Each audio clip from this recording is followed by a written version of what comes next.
The story begins in a restricted area in a camp in the middle of the forest. The guy's lying on the ground with blood on his shirt. In front of him, a bunch of people are dead. Desperate, he says that there's something inside this yellow dust. The outline of something approaches the guy, drawing a gigantic sword completely bathed in red with a few bells on the tip. The boy begs for help, but at that very moment, a strange creature leaps out of the bushes and grabs his foot. The guy is dragged into the smoke, leaving a trail behind. Some time later, his body is found dead. A group of friends looks at him, commenting that he shouldn't have been wandering around there. The one with glasses complains that now they'll have to mark it as a casualty, while the one with black hair says that, judging by the footprints, they'll have to start working before it's too late. That's when the beautiful one hears the sound of water beside her. The three turn around and she starts moving with her hand in her pocket. She pulls out a knife and makes a cut on her hand. The blade becomes bathed and then her blood seems to interact with the sword, beginning to flow up her arm. The one with glasses then points to the dust and says it's coming. The girl takes a step forward and responds that she'll handle it. That little knife appears to have absorbed her entire arm and has now turned into a massive sword.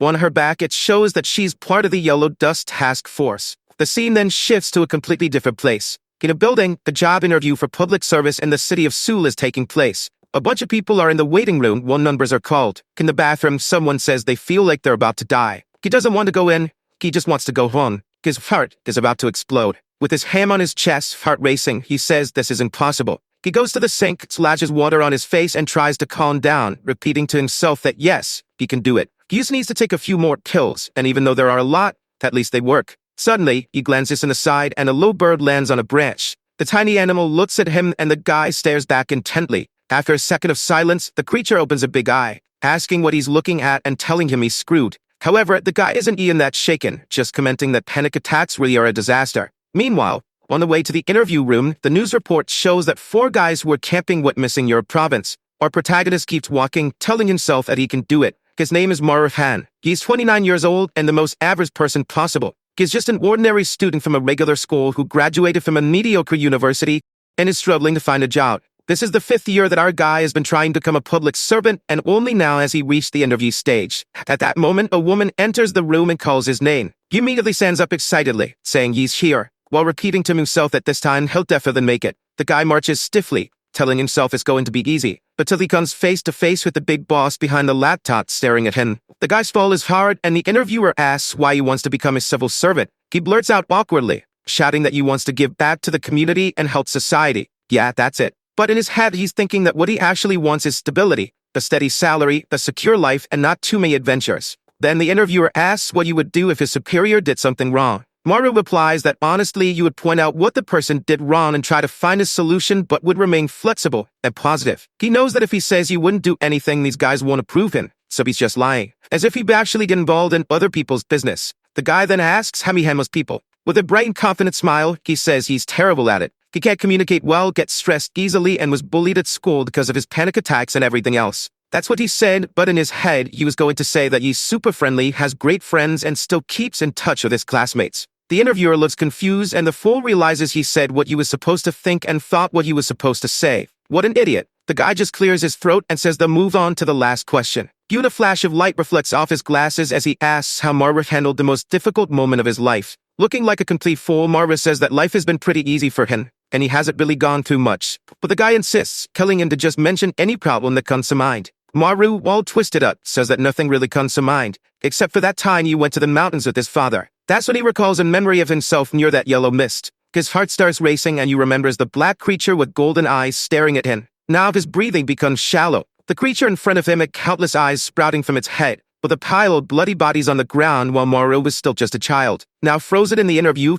his vision begins to blur and the chair tilts backward, making him fall to the ground. He stares at the ceiling, everything spinning, until the interviewer approaches, calling for Mr. Han, shaking his shoulders and asking if he's okay. However, in the middle of his panic attack, the boy tries to hold back his vomit. Too late, the interviewer must have gotten completely drenched. And just like that, we're back at his house with him sprawled out on the bed, mumbling that it was a disaster. He's sure that interview is a lost cause. Now without a job, without a girlfriend, and without friends, how is he supposed to live an ordinary life? Suddenly someone knocks on the door and he has no idea who it is. Still a mess, he stumbles to the door and opens it, asking what it is. Man, it's a Giga Chad woman. Or maybe it's not even a woman, I can't say for sure. The towering human asks why he didn't answer sooner. He calls her mom but then sees her stepping into the room, 3 meters tall, built like a JoJo character. But of course a mother is always a mother. She says she brought in some food and was about to leave. He thanks her, asking if there's any meat. She replies that there isn't, just kimchi and beans. He thanks her anyway. With a jawline that would make newing practitioners jealous, she glances around and notices that all he's been eating is instant noodles, dirty napkins, and drinking soda. Meanwhile, he sits there, all crook but happy with his meal. Seeing the mess around him, she starts tidying up, wondering how he can live in such filth. He says he'll clean it later, but she's more interested in how the interview went. That's the final blow. Now the poor guy slunks to the floor, completely defeated. He mutters to himself that there's no way he's telling her he vomited on the interviewer. His mother crosses her arms and smacks his back, saying that if he can't even pass this one, there's no point in worrying. While he suffers, she keeps cleaning. A while later, she even hands him some pocket money. He's moved by her kindness but refuses, saying that he's an adult now and needs to work. But man, she just stretches out her massive arm, activating every muscle, and he immediately accepts. She scratches her gigantic chin and comments that if he failed the interview, then his shaman must have been right. She then tells him that he has to visit the mountain. For a moment he looks terrified, but in the next we're already there. The sun is blazing and the guy is wearing a sweater and pants. Now that's a true otaku. As he wonders how many years it's been, he realizes he never imagined he'd be back here, standing in front of the mountain where everything happened. But then he remembers that his mother spoke with an excellent shaman, consulting about why he couldn't land a job. The shaman's response was that it wasn't due to his panic attacks or ADHD. It was because his father, who died 20 years ago and mysteriously disappeared, had left a barrier on his soul that needed to be cleansed.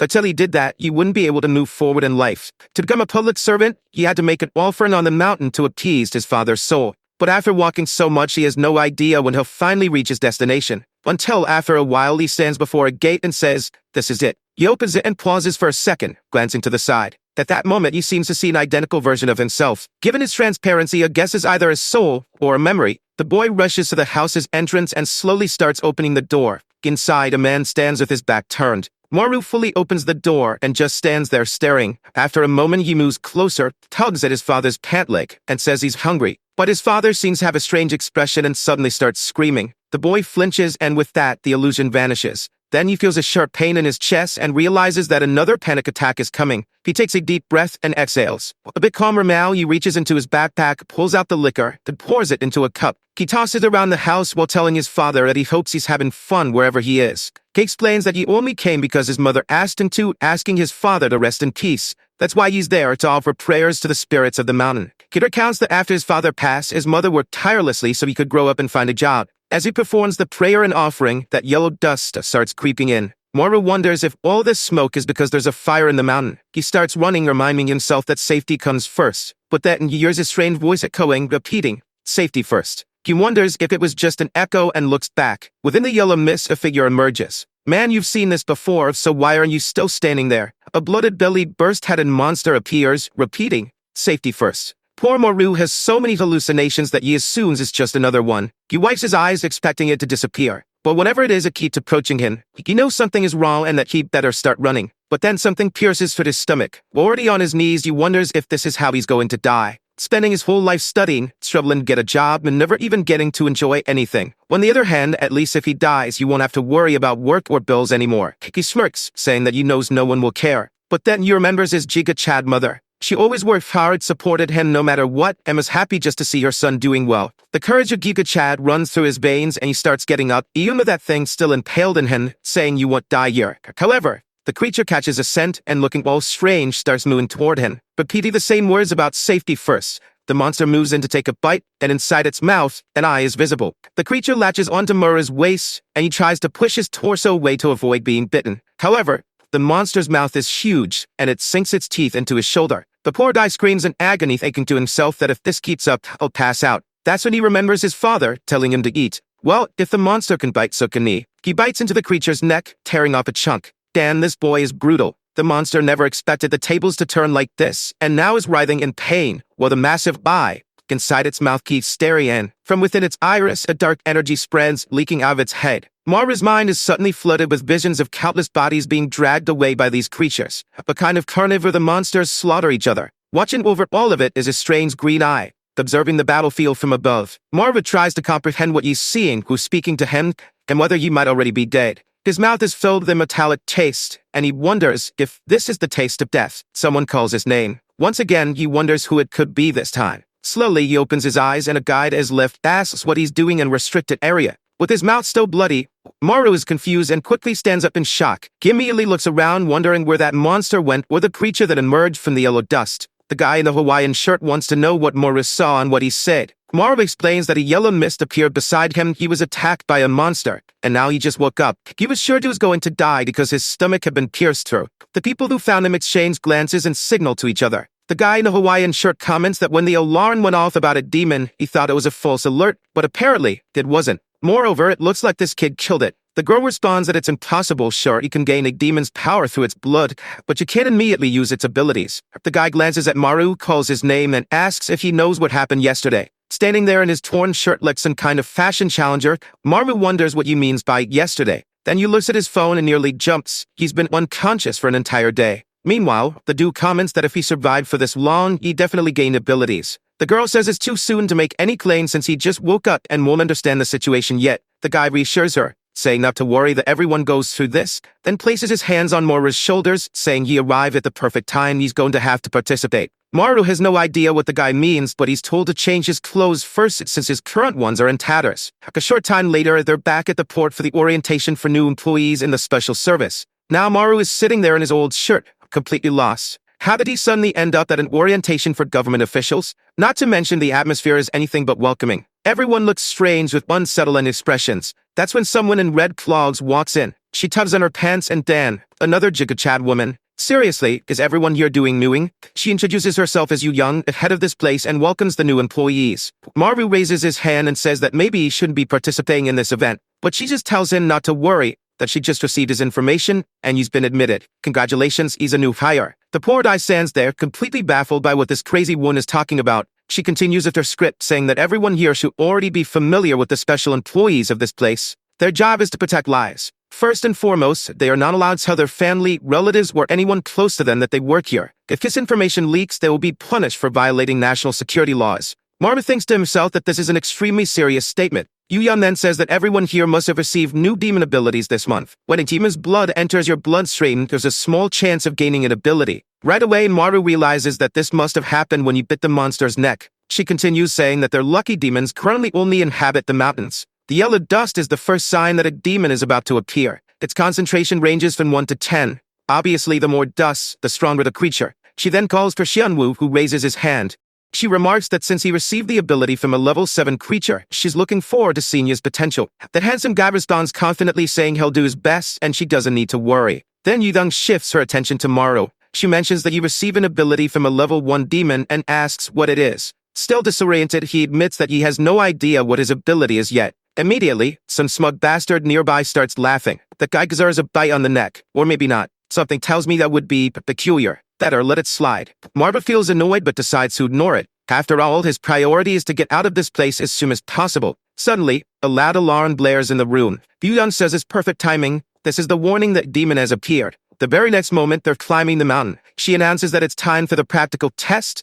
The perfect opportunity for them to test their new abilities. Of course, the one questioning why the hell he's even here is our dear Maru. What he really wants is to get out of here before things get dangerous. But just as he's thinking once again about safety, he encounters the damned yellow dust. His expression says it all. He's scared shitless. Then through the thick fog, he sees the silhouette of a woman. It's the mummy-armed girl and he wonders if she's okay. At that moment, she turns around and Maru is startled. She'd impaled a 3-meter-tall creature with a stake. Maru stumbles to the ground in shock while everyone else looks on in awe. Yuyan tells them all to pay attention because the practical test has begun. The creature in front of them looks strong, but it's just a rank 1 demon, the weakest there is. Captain Kang had already pinned it against the wall, so no one needed to worry. Kang, however, was more interested in the kid with the dumbstruck face, the one who somehow killed a demon all by himself yesterday. She was curious about the potential of someone who gained powers at the exact moment they faced a creature, since that was extremely rare. Yu Yam, on the other hand, was excited. She ordered everyone to start using their abilities. Our boy was just standing there in the cold, staring at that massive creature, thinking that this woman had lost her mind.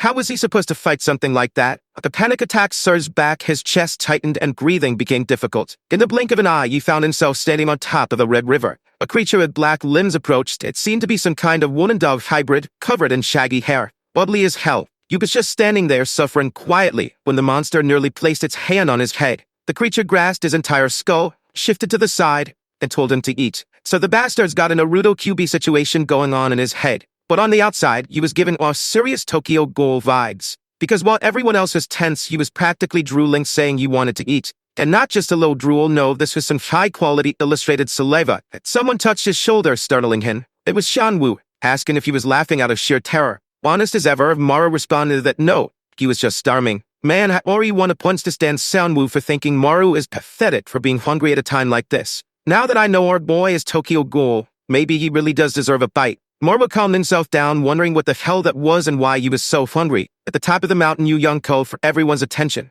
Before he could use their abilities, she needed to explain the basics. She clarified that the very existence of the yellow mist was due to the demons. Obviously, the stronger the demon, the more mist it produced. She then pulled out a knife and said that wasn't all. Making a small cut on her hand, she explained that those who had received demon powers also had enhanced regeneration when inside the mist. However, a fatal wound would still kill them, so they needed to be careful. Additionally, their powers only activated within the mist while fighting creatures. Outside of it, they were nothing more than ordinary people. Seunwoo, the most humble man in Korea, yawned and asked how long she was going to keep talking. The most important part should have been mentioned first, how to activate the power. He then said he'd give it a try. Biting his own lip, blood started to flow and the yellow mist drifted toward him. Something within him seemed to activate. He felt his strength increasing as eyes turned golden. The secret was to let the mist enter his bloodstream. He put on a glove and declared that it was time to begin. Suddenly, the stake that had been lodged in the monster's head exploded. Kang shouted for everyone to be careful as the yellow mist began surrounding them. Now free, the monster started moving, letting out a roar in their direction before slamming the ground. The poor newbies who had just started this job were already terrified. Kang moved to intervene, but Yu Young ordered her to stay put. Kang insisted that this was too much for beginners. But Yu Young still refused, saying that this was the perfect time for practice. That they couldn't handle a level 1 creature. They would just die anyway. The monster suddenly sniffed the air and locked eyes directly on Maru, who was standing there, scared stiff. He immediately wondered why this damn thing was looking at him. Then, out of nowhere, the monster's hand opened and a knife shot out, flying straight at Maru. Damn thing is fast. Maru took it to the arm, collapsing to the ground in agony. Kang felt sorry for him as he writhed in pain. He got back up, arm throbbing, but the monster was already closing in, ready to crush him. The beast landed right beside him, creeping closer. The two locked eyes as it reached out, but suddenly something burst out of the ground. A monstrous centipede wrapped itself around the creature. It was choking the beast, staring it down. Turns out, this was Sunwoo's ability, the demon centipede. For someone who loves being handsome, his power was ugly as hell. Then the female student attacked from behind, slicing the monster's head. Her ability was from the Rojo demon, whatever that was. What did you know is that the monster just lost half his brain and was now screaming toward the sky, spreading more mist. The girl smirked, saying at least they had won. But then the yellow mist swirled back into the monster's head, restoring it completely. Now the idiots realized that the creature's regeneration was also insanely powerful. The monster grabbed the centipede and yanked it from Sunwoo's neck. Since it was connected to his arm, the creature used it like a whip, fleeing Shanwoo into the girl. Then it pulled Sunwoo back in, squeezing him tight. This thing was petty. Opening its massive mouth, it prepared to take a bite, when suddenly, something snapped inside its glove. The monster's neck twisted violently, and it let go of Shanwoo. Now it made sense. Stanmu wasn't just some flashy dude. The bastard was stylish. He had the ability of the temple demon. Apparently, when he broke his own bones, he could break the monster's too. The creature lunged at him, but Shanwoo took off his glove and shattered his own wrist, telling it to die. With that, the monster's entire neck twisted. It exploded. Its body collapsed to the ground, leaving its head at his feet like a soccer ball. Shanwoo explained that once a demon's head was severed, it could no longer emit or absorb mist. So that was it. The rest of the trainees were left stunned. He commented that it was a good chance to test something new. But then Kang appeared behind him and asked if he intentionally broke her stake to wake up the demon. The kid and villain potential. He simply denied it. No, of course not. Where was the proof? But she grabbed his arm and said they could find out real quick, by breaking his fingers to see if her weapon shattered again. With that, Yudong clapped her hands, cutting in and praising Shanwoo for doing well on his first try. However, someone was missing. Our boy had bolted out of there. He wanted no part in this, working a job like this. No way. You want a peaceful, ordinary life, not one where he had to fight demons with cursed powers. But someone needed to tell them that he was the protagonist of this story, so he wouldn't be escaping the action anytime soon. Yu Young shook her head, saying that someone who ran away like that wasn't qualified to be a special agent. Meanwhile, Kang was still trying to process what she had seen earlier. There were countless targets in that area, yet the creature had clearly chosen to go after him. Yu Young immediately ordered them to find him and check if he was still alive. But then Kang was the only one who noticed the obvious. Why hadn't the yellow mist disappeared if the leader was dead? Now everyone else started wondering the same thing. Meanwhile, Maru stood in front of a gate that was exuding an insane amount of mist. He wondered why it was there. At that very moment, the new monster appeared. The thing was huge, at least 15 meters tall, and Maru immediately ducked behind a bush. Why him again? Of all people, why did he, the one most desperate to escape, have to run into something like this? He took another peek to see if Ed vanished, but nope, the monster was right behind him. Just then, the TikToker with the dyed hair called for Kang Chana. Yeah, that's her name, folks. She asked what was going on, and he said he had received an alert from headquarters. A level 3 demon had been detected in the area. Yuyan found it odd. Demons didn't usually show up one after another like this. Kang wanted to know where, and well, he could already guess, couldn't he? Our boy was running for his life through the restricted area, skidding across the ground, shouting for help, until he tripped over a rock and face planted. He got up and spotted that same house, his father's house. At least he knew this place and where to hide. He dashed to a house with an iron door and slipped behind it, panting, wondering what the hell that thing was. He peeked through a gap, reassuring himself that there was no way the monster would fall in this far. Of course, it was right there. Why the hell was this thing so obsessed with him? Not to mention he had no idea what those things floating around its head were. Just then, he heard the sound of the gate opening. An old man stepped inside, calling out for someone and wondering why there was so much yellow mist in the air. The old guy's cataracts were bad. You couldn't even see the 15-meter-tall monster standing right in front of him. Meanwhile, the creature was grinning, ready to devour him. Mora knew he had to do something to save this old man before he got killed. The problem? He wasn't strong enough. How was he supposed to pull this off? That's when he remembered what Yu Yun had explained. Those who had received demon abilities could regenerate wounds while inside the mist. However, the fatal wound would still be enough to kill him. His hands trembled. He knew he might die. Maybe he should just stay hidden and save himself instead of throwing his life away for some stranger. The old man squinted into the distance, asking if that was Changzik's mother. Yu and the monster seemed confused, repeating her words. The old woman took a step forward, scolding it for mimicking her. Then she froze. Now that was close. Her eyesight might have been bad, but this close-up, her cataracts weren't a problem anymore. She could see the massive creature standing right in front of her. Terrified, she stumbled back, struggling to comprehend what she was looking at. Meanwhile, the monster just kept repeating her words. It raised a single finger and spikes took aim. Then, get attacked. Blood splattered. And I haven't bet $1 million that Morrow had thrown himself in front of it and taken the hit. Sure enough, as the old woman slowly opened her eyes, she found the boy bleeding out in her lap. He weakly asked if she was okay. She said yes, but he collapsed onto her, missing an arm and paled all over. Man, this kid suffers. Struggling to stay conscious, he told the old lady to run, while wondering why he had been cursed with the level 1 ability. His power was as useless as the resumes he sent to companies. In the end, he was going to die, and you wouldn't even be able to save the old woman. All he wanted was for someone stronger to show up and save him for once. As he lay there waiting for help, the yellow mist began seeping into his arm. Veins started surfacing on his neck, and here came the telltale cultural artwork drool. Then, in a sudden burst, he lunged straight at the monster, to bite it. Meanwhile, Kang was sprinting for the forest. She heard a scream behind her and turned. She burst through the gate, only to witness something insane. Mardo was feasting on the monster's neck. Horrified, she couldn't comprehend what this rookie was doing. The creature grabbed Maru by the head and slammed him against the wall. He was barely conscious, but it looked like he had swallowed the chunk he bit off. The monster, on the other hand, was furious. The little bastard had taken a bite out of him. As the monster tried to flee, Kang noticed something. The part that Maru had bitten wasn't regenerating. She couldn't understand why, but this wasn't the time to worry about that.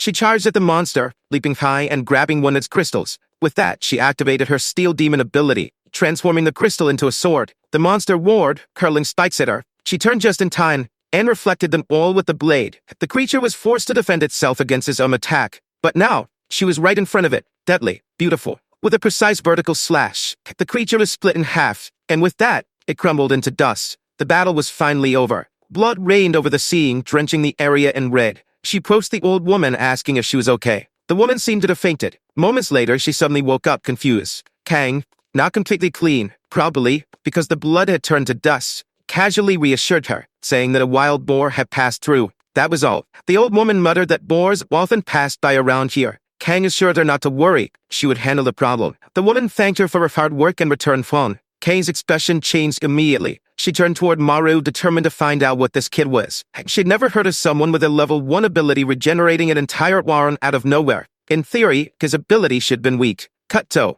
Our boy screaming in frustration. He had just received a message saying he would be starting work tomorrow. But after remembering that spike monster that nearly killed him, he had zero interest in showing up for that job. Maru collapsed onto his bed, muttering that there was no way he was going to that job. But on the other hand, he really did need work. Desperate for a job or not, he was too exhausted to think, so he decided to just sleep. However, if there was one thing this guy never got, it was a moment of peace. As always, he was dreaming about that war where the red monsters devoured and slaughtered each other. A voice called out, telling him to come back. Suddenly, he woke up in a cold sweat, panting, staring at his hands, unable to make sense of what he had just experienced. Morning had already arrived. He glanced outside. only to see that the entire mountain is on fire. Amidst the burning trees and bushes, the creature made of ashes is walking, setting everything ablaze. Then a soaking wet girl appeared, throwing water at it. To be honest, those little splashes weren't going to do much. But she wasn't alone. Another person arrived and launched an ice attack. The monster's leg froze solid, turning it into an oversized popsicle. The girl called for the leader, noting how strange it was. Creatures like this weren't supposed to appear at night. But the guy told her not to worry about that yet. First, they had to stop the fire from spreading. The monster was beginning to melt the ice. He pulled out 2 swords, saying he would take care of it. He charged toward the creature. But right at that moment, something emerged from his forehead. The sinister eye opened, issuing a command. Bring that person. Instantly, the monster broke free. The captain and the creature closed in on each other. One prepared to slash, the other about to throw a punch. At the very least, the guy managed to block, but even then, he was sent flying into a tree, crashing hard against it. He was wrecked. The soaking wet girl called for the leader, panicked. But the creature punched down and a cauldron formed on its back. While the BN is still out, and the captain realized that the monster was getting bigger and stronger. Meanwhile, at headquarters in Seoul, the monitors were flashing red, blaring emergency alerts. Yuyeon demanded a status report. With all these warning signals, it was obvious things were going south fast. A staff member reported that 20 mountains were under attack simultaneously. The way these creatures were appearing had suddenly changed. This had only started happening this week, but no one knew why. One of the staff members interrupted it, saying they were getting an urgent call from Busan. Yuyeon answered, asking what the issue was. Am was immediately greeted with, "Hey, big sis." The caller was Ba Myeon-sik, director of the Busan division. He wanted to know what she was planning to visit his city. She sighed, greeted him, then told him to get to the point. That's when he explained what was happening. There had been a portal open for 3 days straight. Yeom was stunned. How is that even possible? Reachers just kept pouring out. The team in charge of the area was exhausted, fighting non-stop with no end in sight. Yeon asked why the portal wasn't closing, and they identified the cause. Myeon-sik said that the monster they were dealing with just kept repeating the same thing over and over. They even sent a girl with interpreter abilities to figure it out. The monster's message: bring that person. As the creature continued rampaging, Yeon asked who exactly this person was. Myeon-sik admitted that was the problem. They had no idea. He didn't know who it was, but whoever it was needed to show it fast. Yeon then made a call to someone in a helicopter. The guide picked up, asking what the problem was. She quickly explained the situation on the mountain. Without hesitation, the guy stepped to the edge of the helicopter and simply said, "I'm on my way." He told her he'd call back once he had handled things. And with that, he leaped, plunging through the air like a shooting star. On his way down, he passed through a wave of yellow mist. This guy had zero fear. Then, all of a sudden, he activated spatial inversion, suspending himself midair. He landed gracefully on top of the gate. The people below were shocked. Who was this lunatic who just dropped in and out of nowhere? One of the women yelled for him to get down. It was dangerous. Meanwhile, the red-hooded demon grinned, seemingly pleased by his arrival. It lunged at the woman, aiming for a piercing kick. She barely managed to dodge. The problem was, now the monster was right above her. She had no way to escape. But then, the newcomer reached into thin air, opened his spatial tear, and ripped out the monster's entire spinal column. The creature froze in shock. He casually congratulated everyone for their hard work, saying they could rest now. For here on out, you would hem of things. The captain was thrilled, but the girl wanted to know, who was this guy? The captain explained, this was the first ever special ability user, the founder of the task force. The guy stretched, placed a hand on the ground and said, let's get this over with. Here's the strongest demon ability user. Director John Yeldo. Purple lines spread across the ground, reaching toward the mist. They rose, higher, higher, until they towered above the moon itself. From afar, everyone saw it, wondering what the hell that thing was. The guy with glasses admitted he had never seen this in person before. But in theory, this was the most powerful spatial ability in existence. John was carving a path straight into the yellow mist. Meanwhile, back on the burning mountain, the magma monster had grown even larger, and the ice-water dew couldn't hold out any longer. The girl had collapsed. The guy called for her to get up, or they were both going to die. The lava beast charged again. The ice user desperately raised a barrier, but the monster smashed through it, sending him flying. They kept attacking, hammering him repeatedly, until his shield shattered. He crashed to the ground, gasping for breath. He knew this was it. This was how he was going to die. But then, a rift appeared behind the monster. John yanked the beast's head through it, hurling the entire thing away. The explosion sent crows scattering through the sky. John declared that it was time to take care of this monster. Not just this one, but all of them. He activated every single rift unit. Across Gangwon province, a boy was being trampled by a monster. The creature spoke something in a strange tone, then stabbed him in the chest. But at that moment, a rift opened behind it, and the beast was dragged inside. Whilst all the mountain is under attack, the same thing started happening. The monsters were being pulled into the same place. On the one hand, this was good. Now they were all concentrated. On the other hand, this was extremely dangerous. One of the staff members noted that the danger signals were disappearing, and the director calmly stated that this just meant he had arrived safely. The good news? Jum's plan worked, and now all the monsters were in one place. The bad news? Jum's plan worked, and now all the monsters were in one place. But John was thrilled. Now it was time to begin. The demons screeched and charged toward him, but even surrounded, he simply pointed at one and tore open a spatial rift. Then, with the grace of a ballet dancer, he executed a Michael Jackson spin, slicing in every direction at once. Demon heads flew into the air while the rest of the squad watched in disbelief. They had never seen someone this powerful before. John then approached the magma creature and called for the translator. He told her to handle this. Then he asked the monster why all of them had suddenly become so agitated this week. The translator relayed the answer. Bring that person. John frowned. He asked, who is this person? The monster simply repeated the question. The translator reported that the creature was just copying what John had said.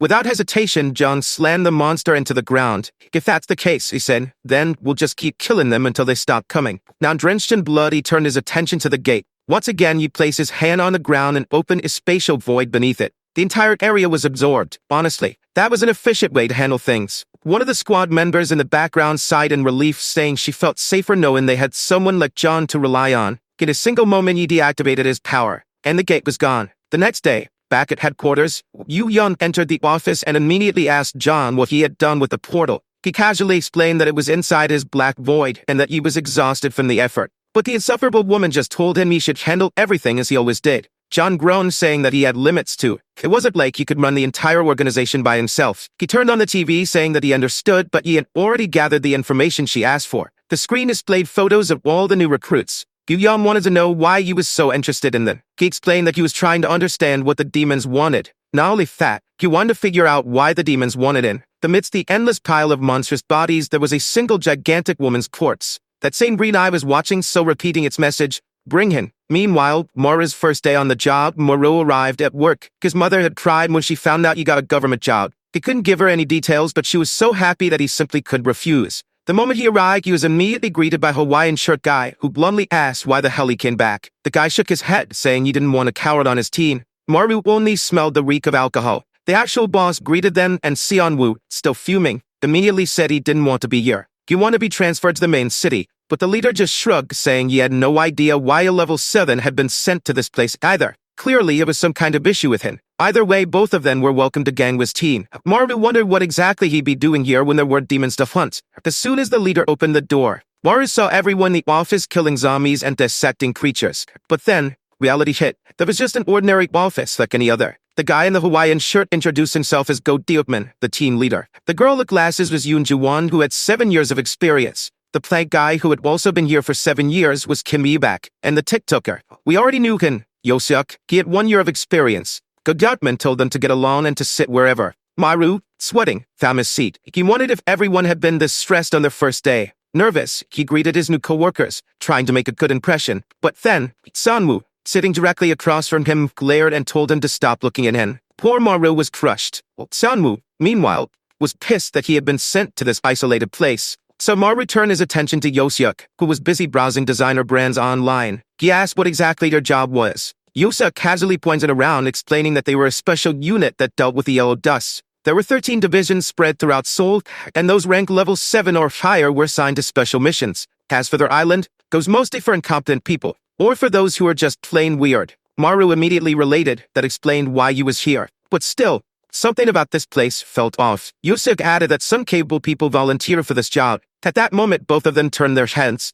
and Dan, that girl, trained hard. Maru, feeling awkward, straightened up, but she stared right at him. Ju-won told her she should go home after her shift at the station, but she just sat down, saying she had no reason to go home anyway. Kang Chana watched all of this unfold, quietly observing the fact that Maru had ended up here. Something strange had happened. She had woken up with no memory of the previous day. Meanwhile, Maru was shocked to learn that you would be getting hazard pay. The salary was good, but the fact that hazard pay existed made it very clear that his life was constantly in danger. Then, Yoseok mentioned that it was 5 times the normal salary. Maru's expression completely changed. That was a lot of money. Yoseok, annoyed, told him to stop bothering him. He was busy. Maru, meanwhile, was just wondering what the hell he was supposed to do in this place. Time passed. He was getting used to things. You never imagined he'd land such an easy job that paid so much. Then Go Diokman stretched, announcing that the workday was over. He approached the 2 newbies, asking if they had any difficulties or questions. Xianwu simply said no. Maru, however, had one question. He wanted to know where demons actually came from and why they existed. Go Diokman just shrugged. Nobody knew. Xiaomu added that most people believe they came from above. Maru realized that nobody knew where these creatures came from, but nobody seemed to care either. Humanity was doomed. It was frustrating. What? Somehow, these people were doing their jobs, no matter how bizarre things were. Back at headquarters, Yu Yan rode the elevator down. She found Zhang standing in front of the golden capsule. He asked her what she thought. She glanced at some reports commenting that the monster appearances seemed to have stabilized. Zhang, however, continued staring at the swirling yellow mist, wondering when it caused this sudden surge of creatures. Yudong suggested that maybe they were getting closer to the truth. Zhang wasn't so sure. He was staring at a fallen angel bound and suspended upside down with white hair, and murmured that he wasn't convinced. Zhang wanted all the leaders to stay on high alert for now. If the rest of the organization found out about these details, it would cause absolute chaos. The scene then shifted to Maru, who was asking what they were talking about. The others are grilling some barbecue, casually explaining that this was exactly why they had to celebrate as much as possible. Yuda mentioned that because of this prophecy they tried to enjoy life every day. Confused, Maru asked them to actually explain what was going on. Hu Dakban finally answered. There was a prophecy that, in 1 year, demons would start raining from the sky. Countless portals would open all over the world, and the earth would be drenched in blood. Maru immediately thought that sounded insanely terrifying. Go Dakman told him to keep that information secret. It was a very classified secret. Meanwhile, Yudam encouraged everyone to drink until they vomited. Yusuf wanted to go home, and Kang Shana warned them to be careful, since they had work tomorrow. Apparently, Xianwu's biggest weakness was alcohol. He was already wasted and passed out. Maru, however, kept telling everyone to stop drinking while wondering why no one seemed to be scared about this apocalypse prophecy. At that exact moment, a golden light shone above the mountain. A gate opened in the sky. Yellow dust began pouring out. Countless hands emerged from within. The moment the first bald-headed monster began appearing, everyone's phones blared with an emergency alert. Young sighed, disappointed, complaining that nighttime disasters were annoying because she just wanted some time to relax. Meanwhile, Kang Chana stood up, saying she'd be back soon. Xianwu immediately said he was going with her, but she refused, saying that she wanted to take Han Maru with her. Maru wanted nothing to do with this. Here he was, forehead pressed against the car window, wondering how he had ended up in this mess. Kang then called his name, reassuring him that he didn't need to worry so much about the prophecy. Maru replied that this wasn't something to be taken lightly, but she confidently said she was sure that the people at the top were already making the necessary preparations. You might not know it, but countless powerful individuals worked in this organization. Right now, all they had to focus on was locating the demons and killing them. Maru was terrified, but he was also absolutely smitten by how cool she was. She then mentioned that he seemed to have a special kind of ability, and she was excited to see what he could do. Maru was thrilled for the first time someone actually expected something from him. Then she casually remarked, "I've never seen someone eat like you before." She wondered if it was some kind of gluttony demon ability. Maru had no idea what she was talking about. She explained that it literally seemed like he had the power to eat demons. He hated the sound of that. But then, the scene cut to a monster being impaled. Kang had easily pinned the thing down and turned to him. "You're really gonna make me say it? Eat it."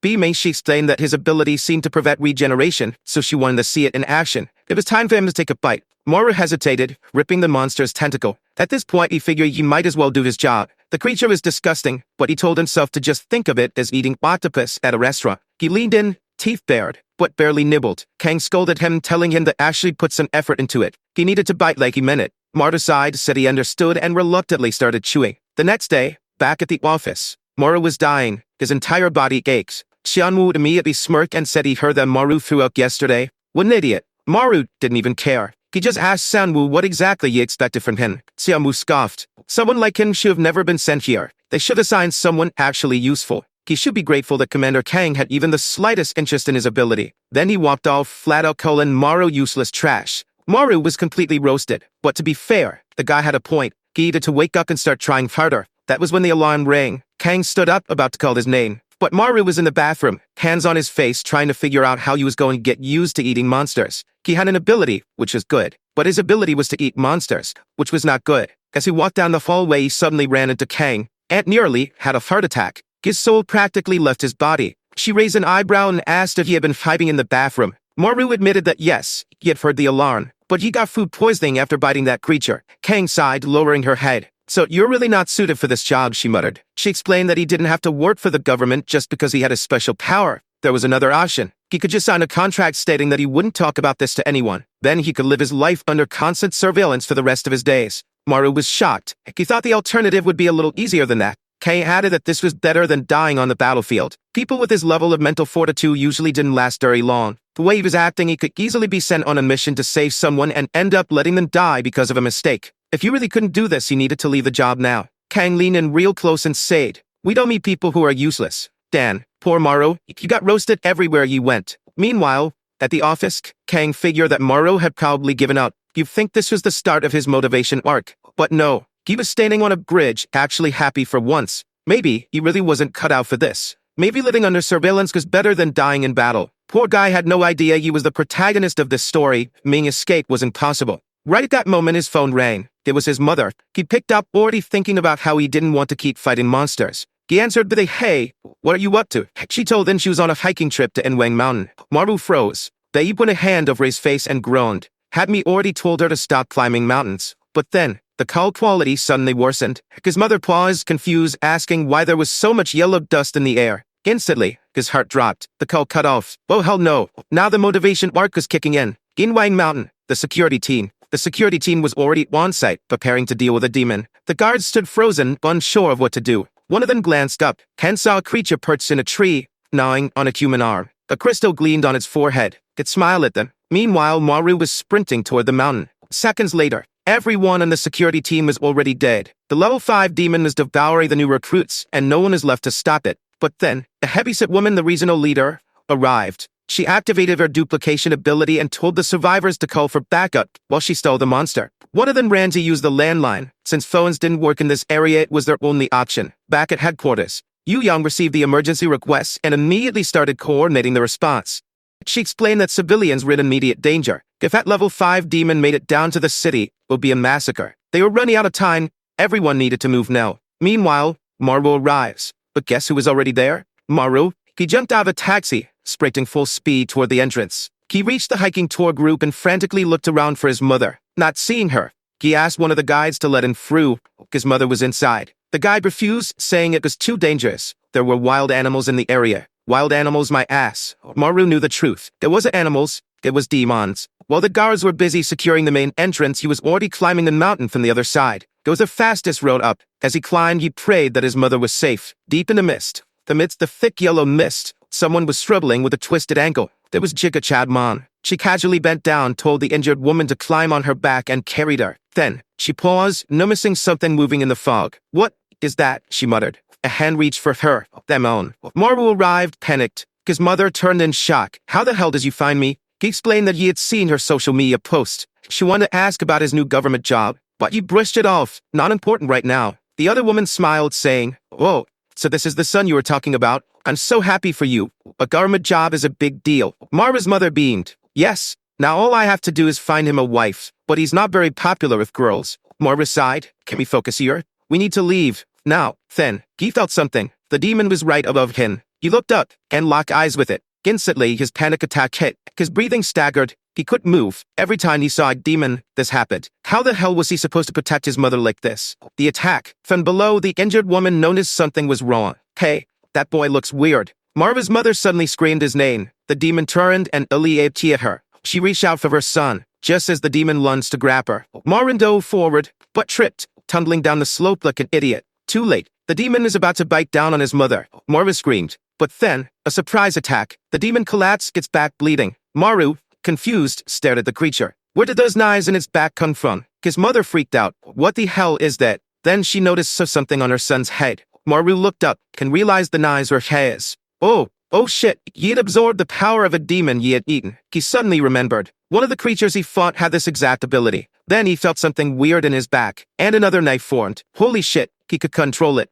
That meant his power wasn't just stopping regeneration. He could steal abilities. He smirked. Alright, let's see what this power can do. The demon was already down, crawling away. It was weaker than he expected. That was weird. Why was everyone on the mountain struggling against something this weak? Meanwhile, a different part of the mountain, a wounded soldier was slumped against the fence. 2 agents from headquarters approached him. "Are you alright?" Shaking, the man stammered. "The demon, it was terrifying. It destroyed my team." One of the agents rubbed his chin, doubtful. "That's hard to believe. The leader of this region is a level 7 user." Another agent, slick back hair, asked, "What ability did the level 5 demon have?" The soldier answered, "It had the mirror ability." Mara's real problem. At that moment, something shimmered on the demon's back. Mara's eyes widened. The attack he just used had been copied. Before he could react, the demon attacked. Its crystals impaled him all over his body. But Maru wasn't panicking. He was just shocked. "That bastard copied me." The demon slowly advanced, its forehead gleaming like a mirror. Maru immediately realized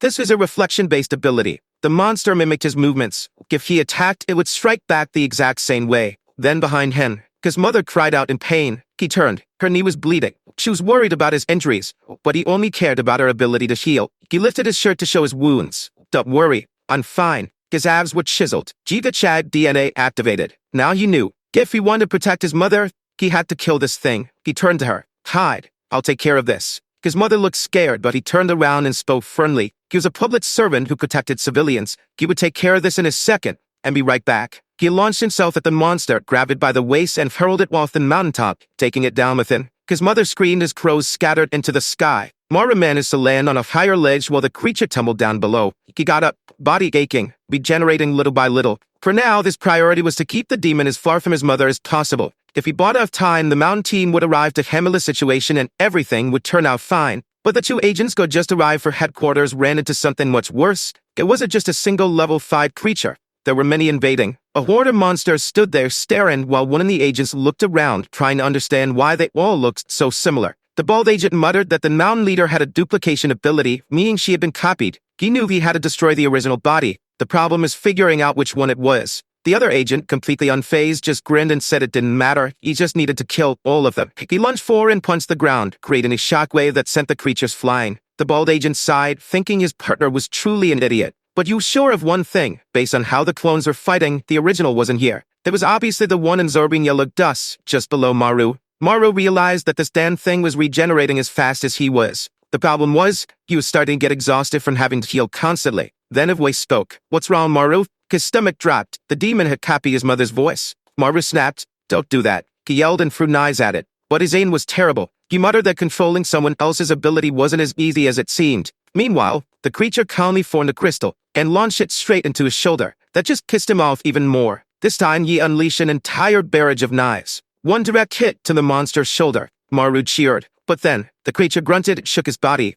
and instantly regenerated. Maru's heart sank. They had the same attack ability, but the monster's recovery speed was even worse than his. That meat, it was weaker than him. Then he remembered something important. Obviously, it was a conversation with Kang Chana. She had told him before. I have the feeling you never actually listened to what I say. Lying on the ground, bleeding, Maru muttered that maybe you wasn't made for this. But she had reached out her hand, helped him up, and said, you're just scared of getting hurt. He had understand that wounds healed inside the yellow mist, so it didn't matter. The pain was real, yes, but that was just part of it. Plus, he had to eat those damn demons to recover. She had been crushing his hand as she spoke and yet asked if there was a better way to fight. Kang had thought for a moment before responding. To kill a monster like this, he got to cut off his head and stop it from absorbing yellow dust. Since he lacked an offensive ability, he could only act as support. But on the other hand, he had the best regeneration ability. That meant you shouldn't be afraid to fight monsters head-on. Back in the present, Maru grinned. If his ability was the best, then you wasn't going to be scared anymore. Besides, thanks to gluttony, he had more than enough strength to kill this thing. The problem?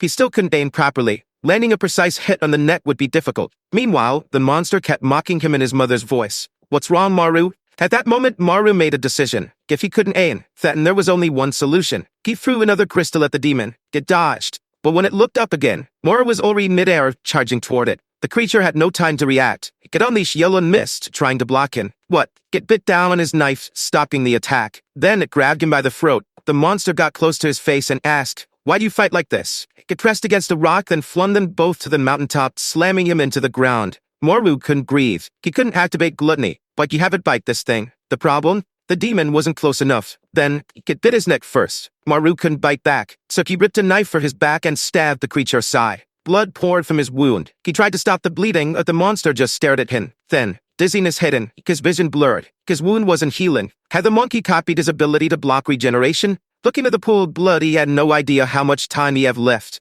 If he failed here, what would happen? Then, he remembered another moment. Another conversation with Kang Chana. She had sighed and asked, how many times are you gonna pass out? He'd explained. It was a panic attack. He couldn't control it. His chest tightened, his mind went blank, and all he felt was the certainty of death. Her response? That's exactly why you need to get over it. At this rate, the next time you think you're gonna die, you actually will. You're the last line of defense for civilians. If you're weak, they die. In the present, Giga Chadmon was wandering nearby, calling out for him. Maru was somehow still alive, gripping his bleeding neck. But his face looked awful. He picked up a crystal. The monkey copied in. Maru remembered Kang's words. Even if he did, he had to take this monster down with him. He bit down his lip, furious. Then he screamed, and ran straight at the demon. The monster crouched, dodging and stabbed his ribs. But Maru had thrown his dagger upward. The creature asked it, "What you trying to do?" Maru grabbed it, and roared. Every crystal he had thrown so far flew toward them both. The monster froze, and got hit by all of them. Actually, they both did. But at least, the last knife he had thrown from above came down and cleanly severed the creature's head.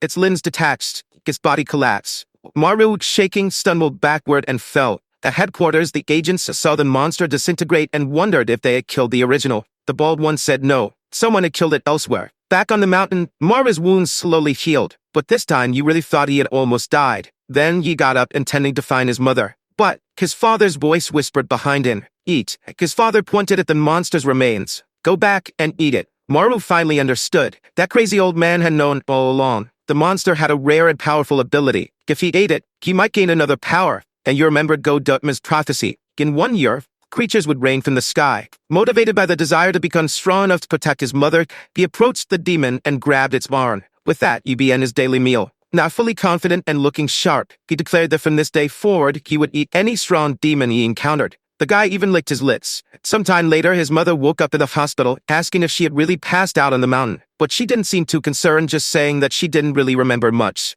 Mora was relieved she didn't remember. In theory, she should have, considering the monster had been right in front of her. Still, he showed her a news report about everything that had happened on the mountain, and told her to stay out of dangerous situations from now on. His mother then mentioned that she had heard rumors about someone who looked like his father being seen on the mountain, which is why she had gone to check it out. That was when Mora started connecting the dots. His father had also disappeared on a mountain. Maybe it's something to do with the demons. The memory surfaced. He was in the forest, looking up, face pale with terror, blood dripping from his mouth, barely clinging to life. His father's arm was being devoured. This was the first time he had ever remembered something like that. Then, panic attack incoming, but Jika Chadmon snapped him back to reality, asking why you looked so pale. Yeah, working for the government really was exhausting. Still looking a little shaky, he told her not to worry. He was getting used to it. Back at work, someone called out, "Officer Marufan." He'd been hiding, trying to keep a low profile, but now he awkwardly stepped forward, greeting everyone. Joan immediately asked him what happened yesterday and why he had disappeared without saying anything. Xianwu scoffed. "'Cause it obvious." The coward got scared and ran away. Instead of explaining that he had left to save his mother, Mari just apologized. Meanwhile, Kang Chana, who somehow kept getting more stunning every day, casually spoke up. He was sick, so I gave him the day off. Mara blinked. Why was she covering for him? She was just staring at him as if silently telling him, "Don't say anything." Juan sighed and said Kang should have notified them about something like that. Kang apologized. Juan, however, wasn't letting it slide. He could just say sorry after making a mistake like that. Before the argument could escalate, the alarm went off. Kang immediately started changing into her gear. She said she was heading out to take down a level 2 demon. Then, out of nowhere, Wuru enthusiastically shouted, "I'm going too." The entire room fell silent. A while later, they were hiking up the mountain. On the way, Maru apologized for making her take the blame for his mistake. Kang shrugged. She said she knew he had left because she had been too harsh on him, so it was fine. But, why did you come back? Maru was already sweating out of breath and they were only halfway up the mountain. Still, he managed to answer. He was here to fight now. Right at that moment, yellow dust started rising. The massive fat creature emerged in the distance. The ground shook. The monster charged straight at them. There was a huge, gray, obese old man, yelling that he was ready to fight. Kang Chana warned them, even though it's level 2, don't underestimate it. After all, an entire mountain team had been wiped out by a mere level 5 demon. Maru knew exactly which one she was talking about, the one he had beaten yesterday. Then Yosiak, the TikToker, casually commented that those guys were lucky HQ had taken care of the monster. The main brands only had level 7 and above users, meaning they were on completely different level. Maru froze. Should he say it? Should he tell them it was actually him who had killed it? The problem was, he had left early yesterday. He had to explain a lot, but you wanted recognition. He wanted them to know you worked hard too. But before he could say anything, Kang asked, "What is that demon doing?" The creature had its hands under its arms,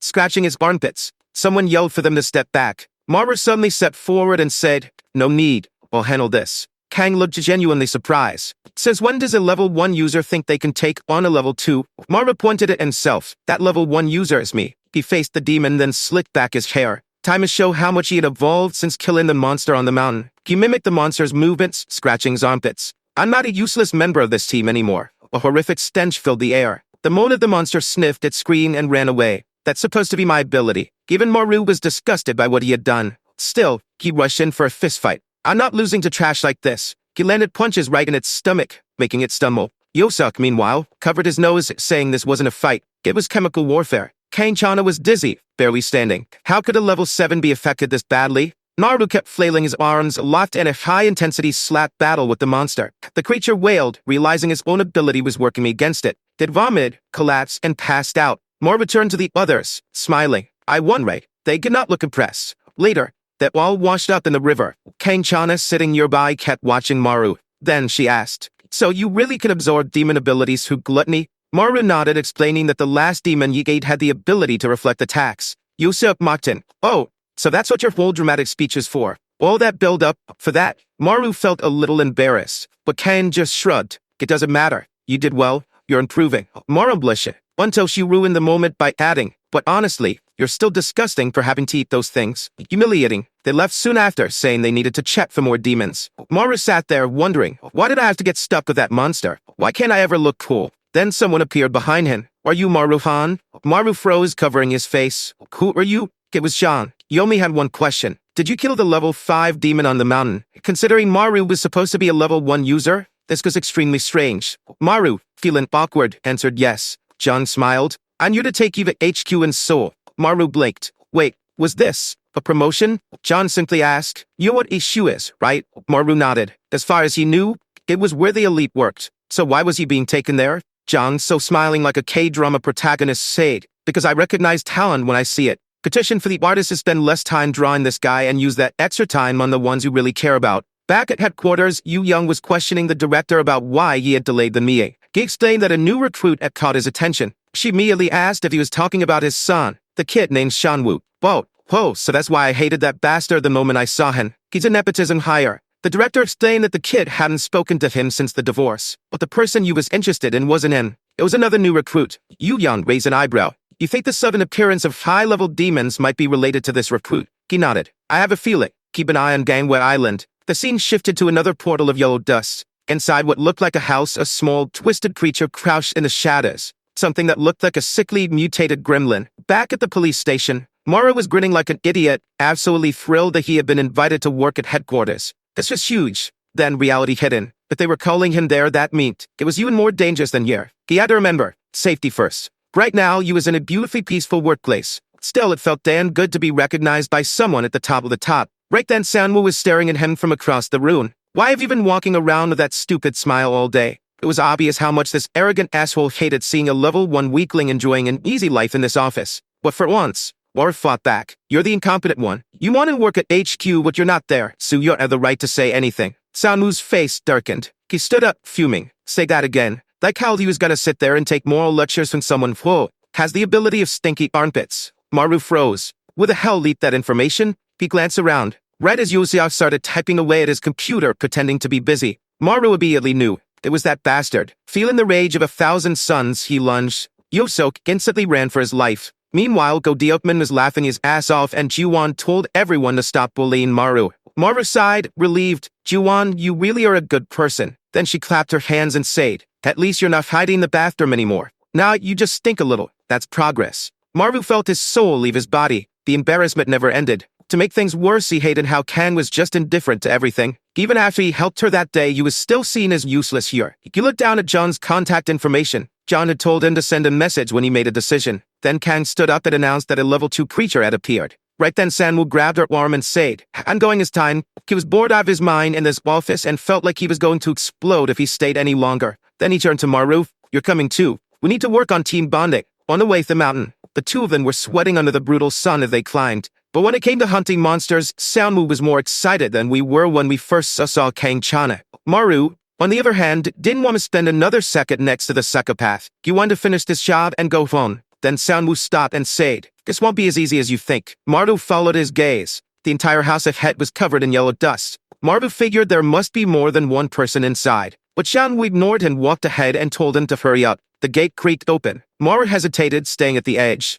Something felt wrong. Inside the door, there was way too much yellow dust, enough for there to be a level 4 creature. They walked inside, and Maru muttered that they should turn back. These things could appear out of nowhere. But Xianwu kept walking forward. Then they reached a green door. Maru knew. The monster was right behind it. Xianwu turned the handle. Locked. Maru stepped in front of him. This is dangerous. We don't know what's inside. But Xianwu had already put on his gloves. If you don't want to open it, Well, just break it. He twists his pinky to open it.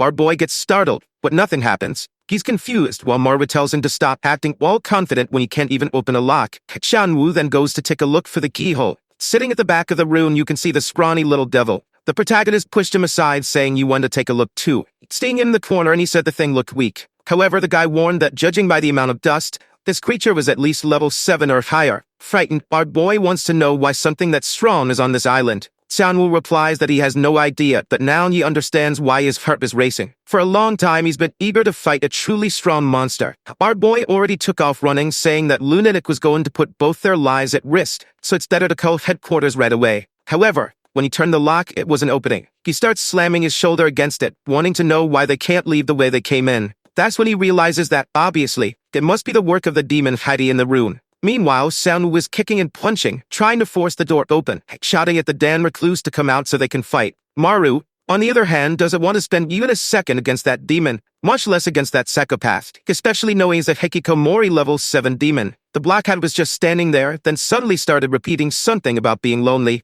He kept saying lonely, lonely, while his face began to distort. Looking at his fingers, Sanwoo sees that his entire hand is already broken, yet the door didn't have a scratch on it. What the hell was this thing made of? Meanwhile, Maru is slamming a chair against the window, but unfortunately, even that isn't working. It seems that lonely creature's power was creating a trap house. At that moment, his heart starts to tighten. The situation triggers a panic attack, and he wonders if the office people are going to arrive anytime soon. 2 hours pass, and he's already furious, unsure if those bastards had just forgot about them. In an office, Diepman yells that they have a problem. Juwon looks around and says they really forgot about the training date in Busan. Everyone starts flipping through files and working, saying they're about to sort it out. Kang Chan slams the keyboard, gets up, runs, grabs the file, and hands it over to the guy. He thanks everyone for their hard work and says they'll see them tomorrow. Juwon sits on the couch and says that after hard work, they should enjoy a nice coffee and peace. Everyone relaxes for a second of peace. That's when they all wonder where those two had been for the past 3 hours. She facepalms, saying this is exactly why you shouldn't send a rookie alone. And strangely, she calls them on TikTok and tells Kang Chana and another guy to stay there. Thank God, as beautiful and wonderful as always, thanks to the artist for putting in extra effort, she gets up and says she's going too because she has a bad feeling. She walks past Juwon, who stares at her and warns that this place was very close to that other place. So is she really going by chance? The girl seems to have some kind of trauma. She just stands up and tells them to hurry. If I had to bet $1 trillion, I'd say her family was killed by demons, then that's why she's so determined to kill them. The scene shifts to the house and everyone's already inside asking where the two are. Through the dust in the background, they see a shadow approaching. There was the desperate fools shouting at them not to let the door close. But it was too late. It shut right in their faces, and the fools wondered why they had barged in like that. Already slumped on the floor, Juwon wants to know what happened to them. The situation is explained, and they stand by the door. They realize that apparently the demon doesn't want to leave. That's when Kang tells everyone to step back, pulls a small warren out from her body, and forms a katana. She slashes at it, but obviously, nothing happens. Yosuk is terrified that even her attack didn't leave a mark. Juwon then tells them to wait because she'll handle it. She pulls up her jacket sleeve, revealing a small black orb on her arm. The tiny spider appears, and guess what her ability is called? Demon Spider. She tells Minnie to go in, but the lock was too small for her chubby spider, and unfortunately, it didn't work. Our boy watches her consoling the spider and remarks that she seems like the weirdest one so far. Soundwoo then tells TikTok to do something instead of just standing there. But Yu replies that he has no abilities. Marva takes the opportunity to mock him, saying that he seems completely useless in battle. However, the boy fires back that our guy is the useless one. Where are all those abilities he's been absorbing? Why doesn't he use the needle power to unlock everything? To which our protagonist explains that the creature is too far away, he can't see clearly, and his powers don't reach that far. At that moment, it seemed like everyone was useless. Sanwoo wants to know who's going to save them, if there's no one else in the office. Juwon says the leader won't because he left for training and won't return until tomorrow. Then Yosek reminds them that they still have Kim Yi back nearby. The old bespectacled man suddenly appears, scaring everyone. They ask when he got there. He responds that he arrived because no one had come back yet. Everyone is shaken that this weird guy has zero presence, making it impossible to notice when he arrives. He walks up to the lock to take a look, and Juwon asks if he can handle it.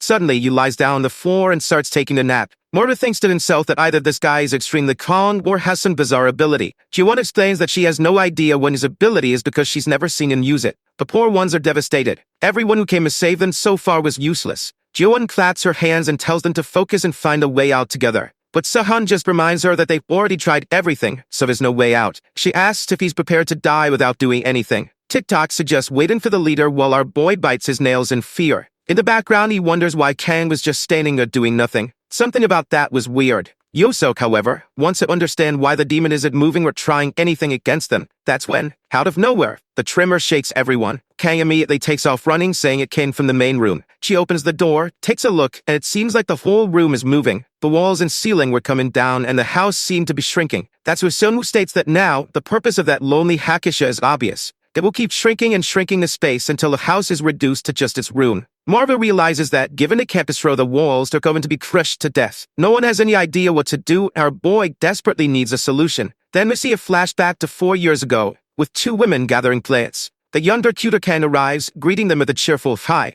and then what might be her sister runs up to hug her. A happy family in the middle of the mountains. You already know this isn't going to end well. The 2 were clearly very close and talked about growing up together with their grandma. Kang saw a drawing on the wall and told her to stop doing that or she'd get scolded. But her sister replied that it was their happy family portrait. The drawing was right on the wall that was now shrinking. It was in the very house she grew up in, apparently, and at that moment, she activated her mummy power, pulled out a massive sword, and slashed at the wall. But the place kept shrinking and her sword started to crack. She realized she'd have to use more blood and things started getting serious. She was completely wrapped in bandages. Her neck was already turning gray and Yuan shouted for her to stop because it was getting dangerous. That's when Maru ran in and yanked her out, breaking the sword. She looked devastated and cried as she watched everything disappear. But just in time, Maru managed to pull her out of that room. The girl, however, seemed to have fainted and Ji-won tried to wake her up. Our protagonist already knew she passed out from using too much blood. What you didn't understand was why she went that far just for a wall. That's when Sunwoo revealed that this house belonged to Kang's grandmother,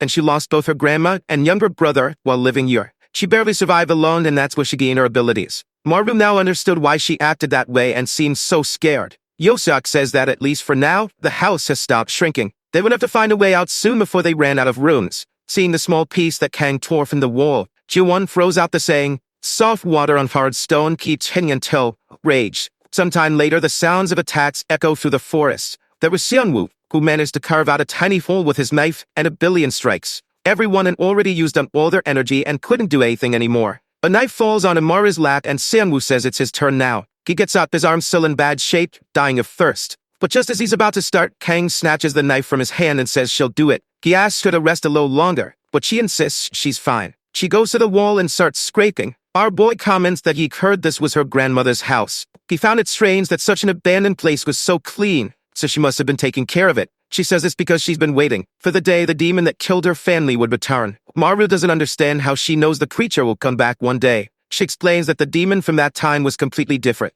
A creature with a feminine silhouette emerged from the gate. At that moment, she was so scared she couldn't move. When she looked to the side, another one was approaching. This one had a masculine body, stared at her, and seemed to have awareness and intelligence. They had some purpose beyond just killing people. She knows that if the prophecy comes true, that creature will appear again. Now he understands why she's part of this island's team despite being a level 7 user. She asks if he's disappointed that her reason is something so cliché. But Maru says no, he's there because he couldn't escape, and because the salary's good. She keeps hitting the wall, saying that if that's the case, soon enough, he'll be in Seoul, since the salary here is even better. He asks how she knows and she explains that she saw John talking to him that day. Just as she's about to explain why she's sure he'll do a great job, the whole place starts moving again. Everyone screams for them to head for the hallway and escape the area. During the escape, Maru is curious about what she was going to say. The next morning, the house has already shrunk by half. Everyone is exhausted, wondering if this will ever end. Yosok says their only chance of getting out alive is the leader, but why isn't he here yet? Meanwhile, Kim Yubak is still peacefully sleeping. Our boy is getting fed up, saying that while everyone is struggling to escape, that guy isn't even awake. That's when everything starts shaking again, and our boy says they need to get Kim Yubak out of the hallway. But the guy is standing up, covered in fungi, looking like a ghost.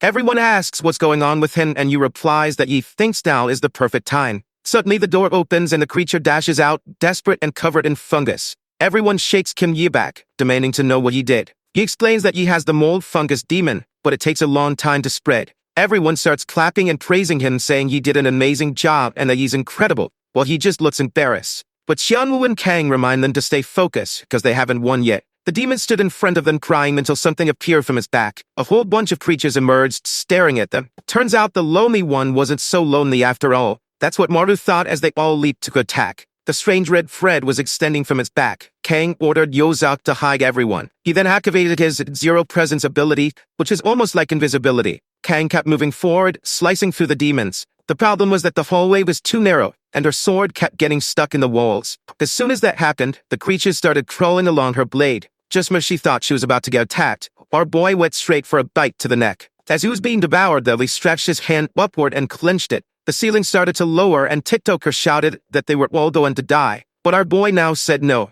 You reveal the power of the mirror ability. With that, he threw his arms up and commanded the ceiling to stop. His friend praised him, but the demons were still attacking, until one of their heads exploded because Sanmu had broken a pinky finger. He even told our boy to stay hidden behind the barrier since he was just a level 1. Maru was about to warn him to be careful, but it was too late. He got bitten on the shoulder, on the arm, on the stomach. A bunch of creatures climbing in. Then, out of nowhere, something white and massive came stabbing through the monsters. Ju-won's little spider was now gigantic. She had her eyes closed, seemingly controlling the beasts. Meanwhile, Kang was slicing through the creatures and Seonwoo was breaking them apart one by one. Inside the barrier, Seonwoo and our boy were staring at each other. They started teasing each other, praising their friends, saying they really do work hard, making fools of themselves in front of everyone. Meanwhile, Ju-won wonders why creatures keep endlessly pouring out of that room. As soon as our boy hears that, he dashes off, saying he's going to handle it now. He asks them to clear a path and Kang and Simamu oblige. He manages to get past the monsters and falls into the room. And hidden behind all the Smeagol's,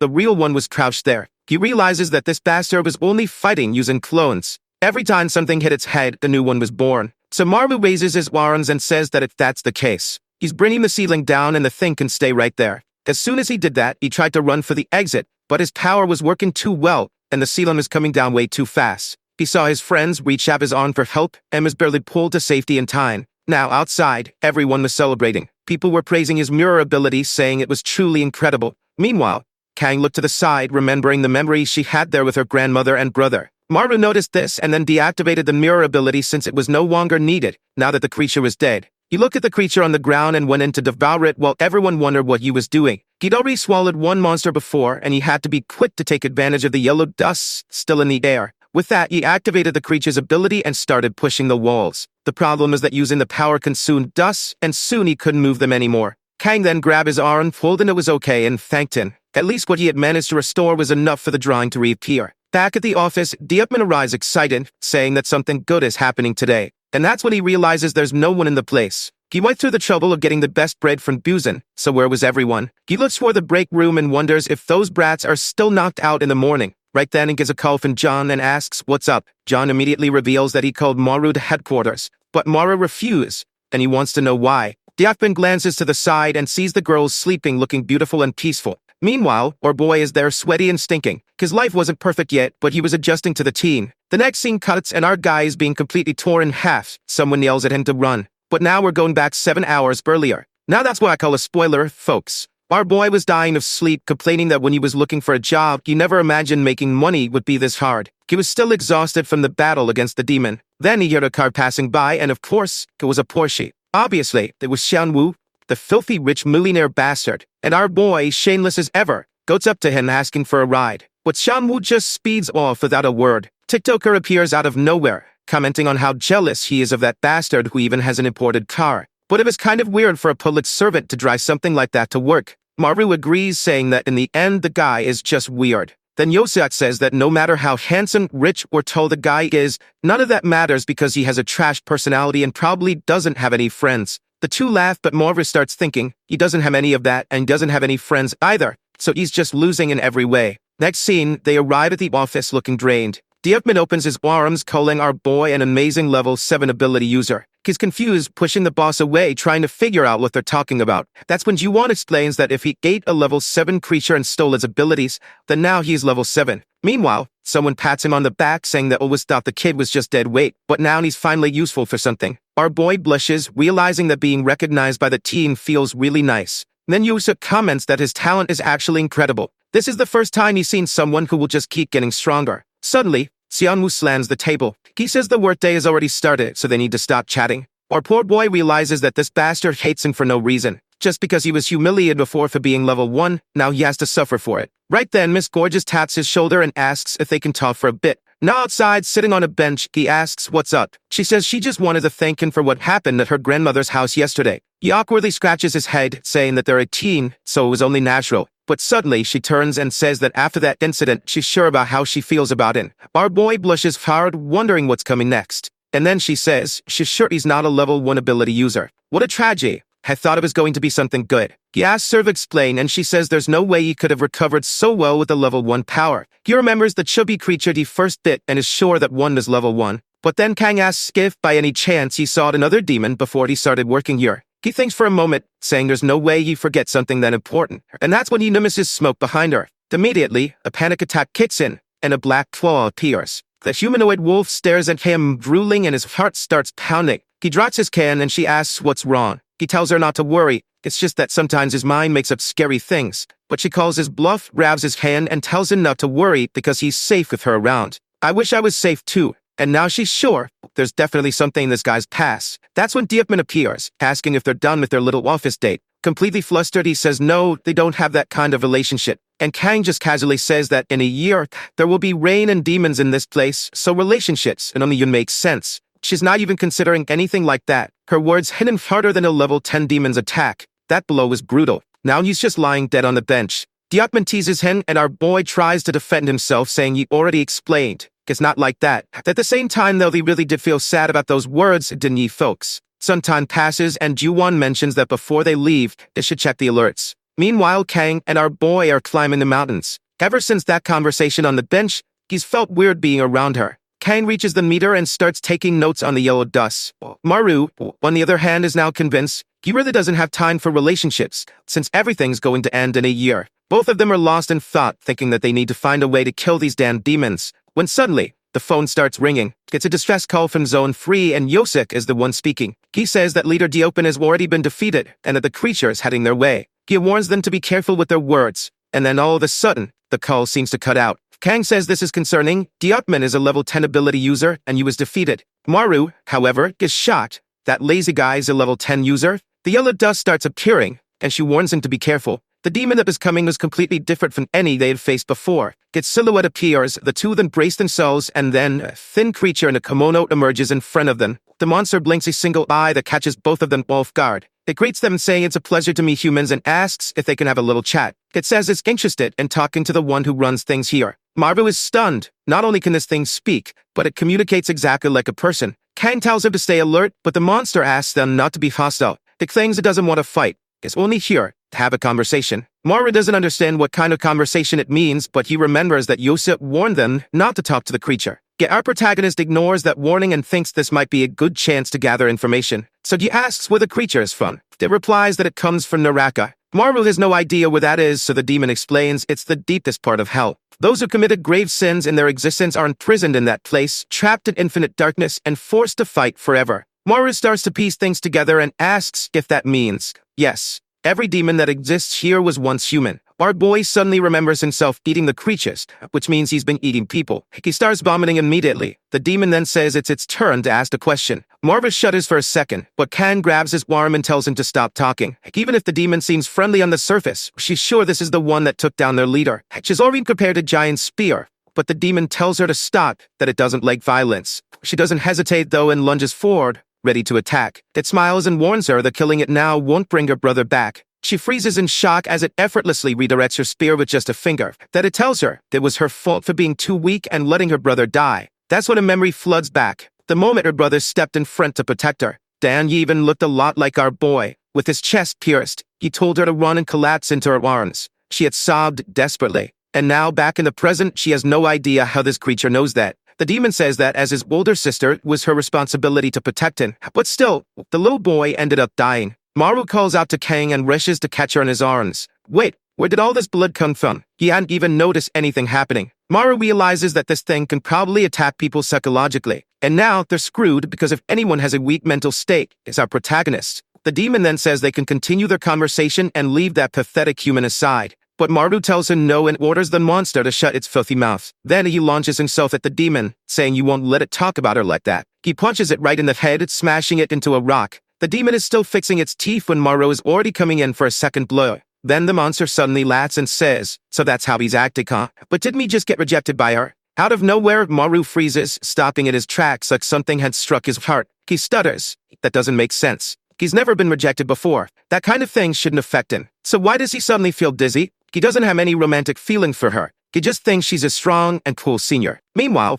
she's still on the ground, apologizing. For a moment he pauses, but then the pain in his chest gets worse. Then he coughs up a pool of blood. The demon picks up a rock and says it hates emotions because emotions are things for weak people. Even back when it was human, it never felt anything like that. He moves closer to Maru and asks, why isn't he answering? Did a cat cut out his tongue? Now Maru finally understands why even a level 10 ability user couldn't defeat this thing. The demon tosses the rock into the air and says it's time to end this since the boy can't even speak. As the rock comes down to finish him, Maru thinks, unless someone with a cold and motionless heart shows up, there's no way he'll be saved. The rock is about to crush him when suddenly, the demon's whole body contorts violently. The emotionless bastard finally appears, demanding to know why a level 1 is lying on the ground. Our boy grins, saying he's never been so happy to see a sociopath. But the guy is already irritated, asking why this damn fool is smiling at him like that out of nowhere. Then Xiaomu hears the demon mutter, "What? That one actually tick up a little." The creature adjusts its head, saying that its vocal cords are quite hard to break, especially considering how low their level is. Now was attacking your egos, and both of them were ready to beat the hell out of this loudmouth. They stood face to face with the monster, and our boy warned Sanwu to be careful since that bastard used psychological attacks. But Sanwu just told him to watch, had shown how to handle it. Obviously, our boy was pissed and wanted to kill this bastard himself, but he had no choice. They had to deal with this. Sanwu broke another finger, and with that, the piece of the demon's body shattered. The demon immediately took advantage of the wound and taunted him. If that was all he had, he would never earn his father's approval. But nothing happened. Xianwu just kept breaking fingers and attacking the monster. The creature chuckled, saying that apparently this guy was emotionless, just like him. That's what happens when you're the son of a woman who took her own life after being abandoned by her husband, Dan. Now King Shanwu's tragic backstory, explaining why the guy was so messed up. Obviously, Maru had no idea about this. He'd thought the guy was just some spoiled rich kid. Even someone as cold as him wouldn't be able to handle a psychological attack like that. But then Maru froze. Xianwu was laughing. The bastard asked what that had to do with anything. It wasn't his fault. It was his mother's for being too weak. That he struck the demon's neck and said that in this world, only the strong survive. The monster grinned and said that if that was the case, then Xianwu wouldn't last long, because he was much weaker than Hanmaru. Now that psychological attack actually worked. But our boy jumped in the way and blocked the strike, saying he had figured out the pattern. The monster disorients people with psychological attacks and then launches a blade from its mouth. Right then, Kang swooped in and sliced off the creature's tongue, making it writhe in pain. She asked if Mara was okay, and our boy was in love, thinking, as expected, she's amazing. And right there with him, falling for her just like this fool. But he shook it off, telling himself to focus on the fight. He grabbed Sanwu and shook him, trying to snap him out of his daze. But Dan that hit about him being weaker than Hanmaru really got to him. On the other hand, our boy was proud that someone like Sanwu was jealous of him. But then he stepped on the guy and told him to get over it. Wasn't that bad being worse than him? He might be super cool, but for now, Sanwu is still cooler than him. Suddenly, Sanwu snapped back and scoffed, saying, obviously, after all, you're still a trash level 1. The three of them then turned to face the boss, knowing they had to kill it before nightfall. Otherwise, they'd be at a disadvantage. Maru wondered how they were supposed to do that. If he got too close, a monster would use its tongue. But Kang said this was the perfect time since for now it couldn't talk. However, Sanwu immediately objected, saying she wasn't in any condition to fight. The wound on her chest wasn't healing. At that moment, Maru bolted to the side, thinking he needed to find a way to deal with this monster. He started waving his arms, calling the monster an idiot and telling it he was right there. The creature turned to him. That was the opening he had been waiting for. He told Sanwu to take care of Kang while he used the new power he had received. But his friend was confused. After all, his power only worked in close stasis. Kang immediately shouted at Sanwu to help Maru before he got himself killed doing something stupid. Meanwhile, our boy was sprinting for his life, with the monster right behind him, his tongue flailing everywhere. He was scanning his surroundings looking for an enclosed space, but unfortunately, there weren't any buildings around. Just as he was trying to figure out a solution, the car sped past him. There was Shanwu, who slammed on the brakes and told him to get in. Without hesitation, Maru leaped toward the car, furious that this bastard was risking such an expensive ride. Typical rich kid behavior. Our boy was jealous of this damn billionaire. He landed through the sunroof, already opening the door as the monster closed in from behind. The creature aimed a deadly attack at the car while Maru screamed at Shanwu could get inside. But this is actually a trap. The monster lunged in and Sanwu locked it inside. He told Maru the plan was working. Maru was about to jump out again, thinking everything was set. But then, the scene from the start played out, and our boy was sliced into 36 pieces. The monster grinned as it crawled out of the car, satisfied that it had killed him. But then, a hand grabbed its neck. The creature looked back and understood Maru. That's when we see what really happened. The moment he got in the car, Maru had activated his clone ability. Now multiple mirrors were attacking the monster, grabbing it from all sides and pulling it back inside while devouring it. The monster shrieked in agony, desperately searching for the real one, who was hidden in the back. Sanwoo was banging on the window, demanding to know why the bastard wasn't getting out. Then Kang arrived asking where Mara was. As it was being consumed, the monster wheezed that this wasn't necessary. They could just sit down and talk for a bit.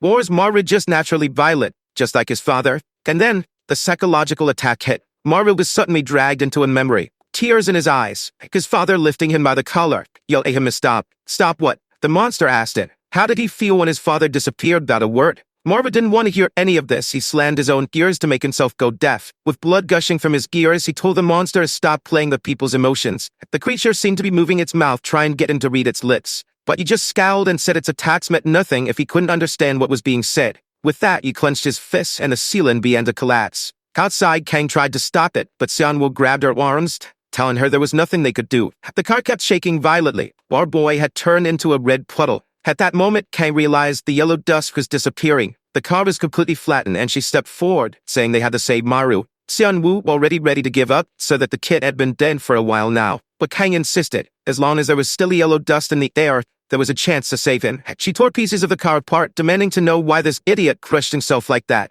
They heard fate knocking and Seonwoo immediately jumped in to help, wondering the same thing. Meanwhile, our boy was somewhere else entirely. He had no idea where he was. It was like he couldn't even feel his own body. At least he hoped he had managed to take that damn loudmouth down. Then he tried to recall the creature's last mouth movements. He had warned him. The abyss was searching for him, and he needed to remember the call. Losing consciousness, he wondered, what the hell is this call thing? Suddenly, the monster screamed at him to wake up. His eyes snapped open, and he found himself in a red place. His clothes began writhing.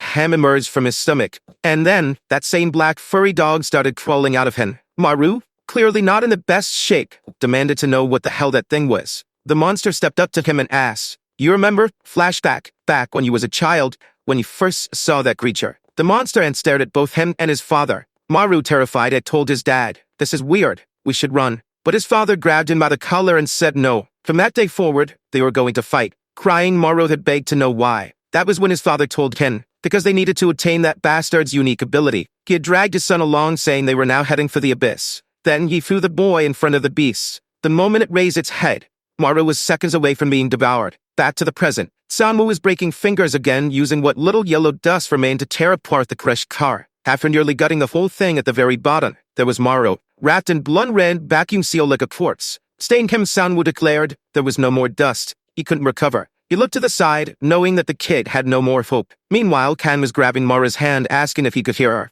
Suddenly, his finger twitched. That's when the two of them realized it. Just like a demon, Mara was producing his own yellow dust. His broken bones began spinning, twisting, realigning, and the kid stood up. Both of them were horrified. He'd almost completely recovered on his own. But then, he lost consciousness and collapsed face first onto the ground. They stared at his body, and Seonwoo immediately started stomping on him, demanding to know what the hell he was. Maru, still barely alive, was groaning, wondering why he was getting his ass kicked. Seonwoo grabbed him by the collar, shouting, how was he producing his own yellow dust? In theory, the only power he had was gluttony. That's when it hit Maru. Gluttony wasn't the first power he had ever received. There was that monster's power. When he was younger, his father had forced him to take that creature's ability, and he still had no idea why. And here comes panic attack. He collapsed to the ground, while Sanwoo asked him what was wrong. Kang, the only one with some decency, pulled Sanwoo to give him a break. He was still recovering. Besides, for now, they should keep this a secret between just the three of them. Sanwoo refused, saying it was crazy to let a monster like him run free.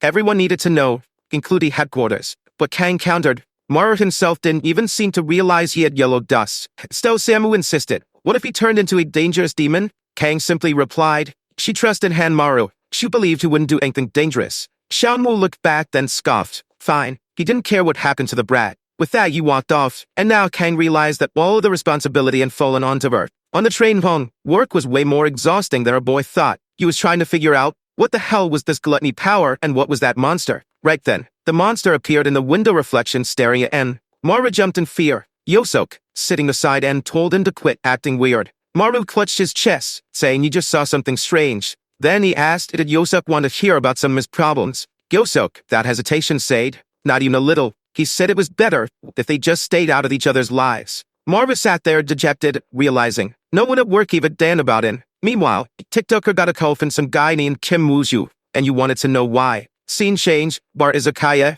Kim Wooju was telling someone to leave the guy Mountain group and request a transfer. That chumby guy hesitated but eventually said okay. But then he asked, who was that person sitting next to him? That was our boy, Maru. Even Yusup wanted to know, since when the hell was he invited? But the poor guy said that his life was really tough too, and he didn't want to be alone. Gitten turned to Kin Wooju and mentioned that it was the first time he had met someone from another team, asking why you wanted to leave that place. Wooju explained that it was because of all the arguments and problems there. Yusup said that it seemed more like a one-sided case of bullying. Our boy then wanted to know if this was that legendary office bullying he had heard so much about. TikToker agreed, saying that Wooju was just too nice of a person. He should have just caused a mess and then left, exactly like he did. Maru admitted that he didn't know about this since he came from another group. That's when Wooju revealed that Yoseok was the one who got beaten up and bullied the most. Now our boy was feeling uneasy, wondering what kind of people were in that group. Yoseok explained that the personalities of those guys were closer to humans. Even within the public servants responsible for demon extermination, there were people more dangerous than the actual targets.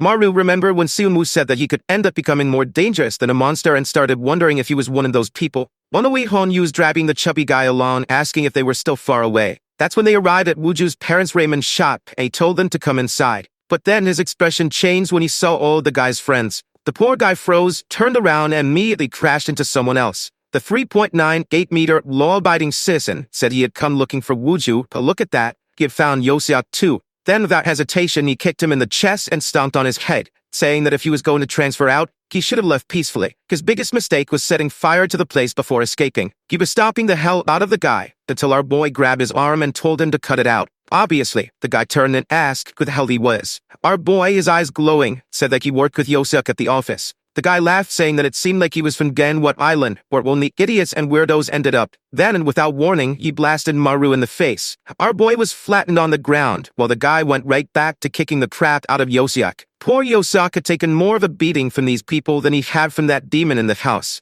Maru got up, hoping no one would notice his nose was bleeding, but there was yellow dust in his mouth. The whole place was turning yellow, and our boy was not happy. Meanwhile, the other guy kept punching Yoseok in the face, blaming him for forcing him into months of rehabilitation. Dan, poor TikToker, was choking, crying, getting wrecked, poor thing. And his oh-so-great friends in the back just stood there, saying they never imagined he would transfer to Ganghwa Island. That's when the beast rose from behind them. The door swung open, the guy turned around, and a massive foot slammed right into his face. The bastard smashed his head against the wall, collapsed like a rag doll, and everyone was wondering, who the hell was that? It was Seonwoo, and he simply said that he too was a member of Ganghwa Island. Then you walked over to Maru and told him, if he kept messing around like this, he was going to get himself killed. Maru immediately hid the sand and asked why he was even there. Seonwoo replied that he had followed him, just in case he caused trouble. On the train, he had also noticed that our beloved Kang Chanda had been secretly following Maru, and now she had just arrived at the shop demanding to know what the hell is going on here. She walked over to poor, destroyed TikToker and asked if he was okay. She told them that they were lucky. She was taking him out of here. But then the military funcher spoke up, saying that her friend was half dead too, so she wasn't leaving easily. The trembling nerd muttered that Semonwoo also caused him trouble, so he was here to settle the score.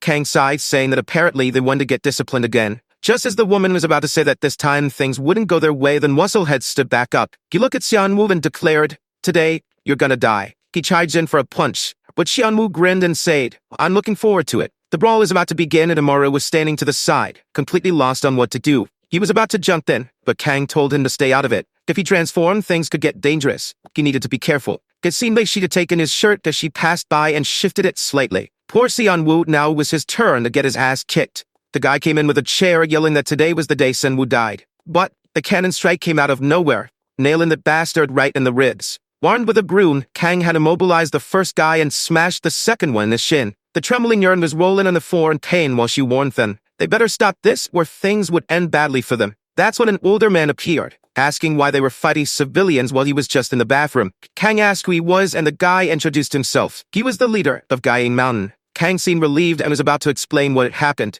But if I had to bet $1 billion, the guy was way worse than the free on the floor. And yet, that's exactly what happened. He punched her straight in the face. Dude, you don't do that. You want to die. I'm about to enter this story and kill you myself, you little piece of trash. This bastard. I'm writing his name in my death note. Then you even had the audacity to warn her. She wasn't a civilian, so she shouldn't be hitting his kids. Then you looked at Seonwoo completely beat up and smirk. It's been a while since we last saw each other. Marvin looked to the side, saw Kang beaten to the ground, and immediately began absorbing the yellow dust. There was no way in hell he was going to let these guys be his crush like that. Samu told him to stop because it was crazy, but too late. Mora was already charging toward their leader. The man didn't seem too fazed, wondering what the kid thought he was going to do. Then he took a direct hit to the face, spun across the room, and had his head blown apart. Our boy stood there, inhaling and exhaling yellow dust. Everyone was in shock. Seonwoo already knew. This just made everything way worse. Meanwhile, Maru was trying to help Kang up. She weakly told him that she told him not to use that dust, but he simply apologized.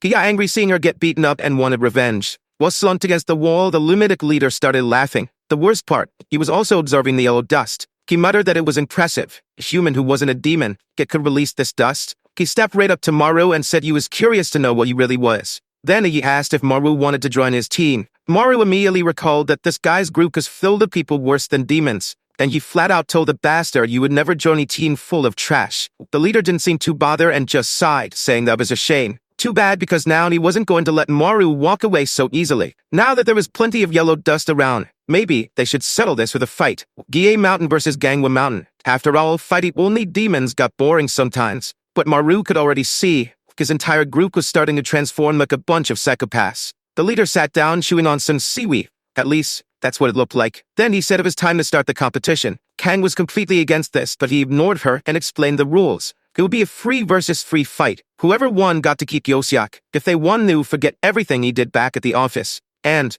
they would also forget about the boy with the demon's power. After all, Mora should already know. If headquarters found out about this, there was no way they'd let him run free. So it was in his best interest to fight, to keep things quiet. Kang could already tell this bastard wasn't even listening to her. Seonwoo asked why they didn't just take the leader out immediately. Kang explained that it would be chaos as people would try to defend him. It would turn into an all-out brawl. Then their leader smirked and told them to think of this as a friendly competition. Whoever surrendered first would lose. But no killing, because killing was for bad people. Seonwoo and Maru exchanged looks. This guy had no idea what he was even saying. Seonwoo took off his cap, slipped on his gloves, and said he'd been looking forward to fighting human with abilities. Maru told him he was crazy, but Kang actually agreed. They should just fight. For now, they just needed to buy as much time as possible. Both of them asked why, but she simply said they'd understand later. Then, she asked who was going first. Seonwoo stepped forward, saying he was tired of just watching. The leader asked who would fight from their side. And at that moment, trembling nerd took off his glasses. He stared at Seonwoo and saw the monster trapped in his eye. Then he explained that Seonwoo's ability allowed him to break his own body to attack his opponent. The 5-meter giant stepped forward, saying you would handle it. He prepped his attack, fired a bunch of weird tree-like branches at Seonwoo, and shouted that you wanted to rip him apart. Seonwoo barely reacted. He simply broke a finger, shattered the guy's attack, and asked, "That's it?" Then he grinned like a psychopath and added, "Of course not." The parts of his body he had already broken were still under his control. In the blink of an eye, his opponent transformed the battlefield into a coffin. Now Seonwoo was completely immobilized. And if he couldn't break his body, how was he supposed to fight back? The opponent raised a fist and aimed straight for his eye, saying, "Now you die." But Seonwoo grinned and replied, "There's still a lot left to break." That he bit down on his own teeth, snapped one in half, and shattered the guy's entire attack. In the same instant, he grabbed his opponent by the neck and whispered, "Now you're going to learn what it's like to have your 5th vertebra snapped." Dan, the guy's legs buckled immediately. Seonwoo told him to stay on his feet and not pass out so quickly. The next move was going to be a neck fracture. The guy was foaming at the mouth. Right then, Kang grabbed Seonwoo's hand and warned him, "At this rate, you're going to kill him." And just like that, round 1 was over. They had won. The 3-meter giant had done nothing but get his ass kicked. Now he was vomiting on the ground like an idiot. The leader asked if they could move on to the next match. Kang told Seonwoo that he overdid it. He barely stole for time. She stepped forward and told them to send in the next fighter. The other side examined her and noted that she had the ability to turn her blood into blades. Seonwoo and Maru exchanged a look. A fight between hot girls never has a loser. Then the opponent ripped out 2 chunks of her own ribs and prepped for battle. Kang warned that they shouldn't use knives. It was too dangerous. But the heretic Kim Muro's bloodline summoned an army of bones, climbed on top of a skeletal spider, and declared that she didn't care. Then she launched herself at Kang. She barely had time to react. She only managed to form a small sword for her first defense. Then, the skeletal spider rammed her straight in the ribs. Then, 10 seconds into the fight, Kang already admitted,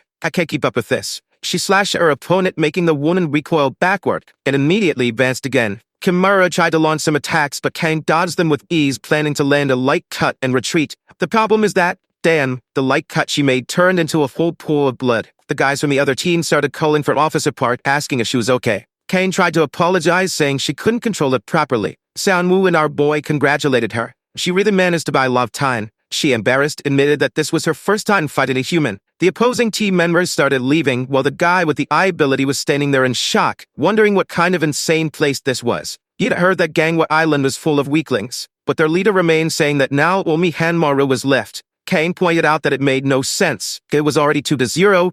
They had already won. But the guy revealed that this whole idiotic competition was just because he wanted to see Mara's powers. And besides, his fight was the most important one. It was worth 3 points. Kang wanted to refuse, but the fool stepped forward and said, "Fine, 3 points it is. But you want to fight the leader of the other team." Everyone thought you was an idiot, while the leader just smiled. That's when Trembling Nerd decided to check out Mara's power. The demon appeared inside his eye, and he immediately started bleeding. The poor guy broke into a cold sweat, asking if that damn thing was really human. And our boy was just standing there, lost in the abyss of hell. The leader walked up to Maru and said that challenging the judge was cheating. He'd rather send in his team's best fighter. Then he called up poor Wuju. He asked about Wuju's parents, and the leader assured him they were safe at home. Then he shoved the chubby guy forward and ordered them to fight. Yursok shouted for the leader to stop this, but the guy told him to shut up. They would deal with him later. Then the leader told Wuju that if he fought well, he would let him transfer out. Now standing face to face, Maru was completely confused. He could see the head of that psychological demon looming behind Wuju.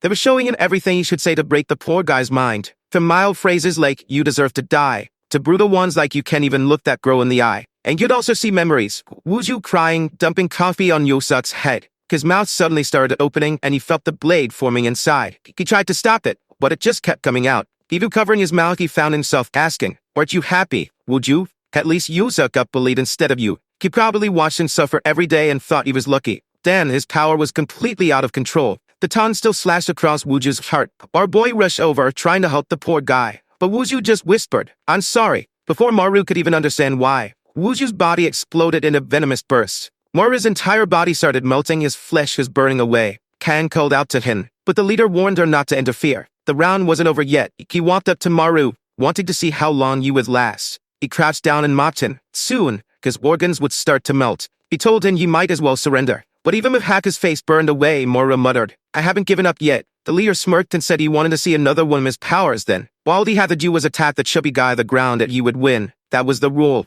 But then Maru said he didn't care about the rules anymore. He lunged to punch the leader, saying that if he killed him, then they won. He was face to face with him when the leader simply said, "Unfortunately, that's not going to happen." He grabbed Maru by the collar and ordered him to follow the rules. He repeated it 8 times, and in the same instant, the entire room was slammed into the ground. Sanwoo gasped, wondering what power was creating this crushing force. Even he was struggling to breathe. Sanwoo, panting, muttered for them to breathe carefully, because this was the leader's ability, a level 9 user, with the power of gravity. Looking down on all of them, he smiled and said, "This is such a beautiful sight." Now that they were all pinned to the floor, things were finally getting fun. He glanced at our boy, noticing he had already recovered. Then he said, something was wrong with this kid's body. He decided to test him, and increase the gravity only on Maru. With that, our boy's ribs started snapping apart. But honestly, after that car scene, this was nothing. However, the leader noticed something. The more pain Maru suffered, the denser the yellow dust became. It seemed that the demon he had gained his powers from was very special.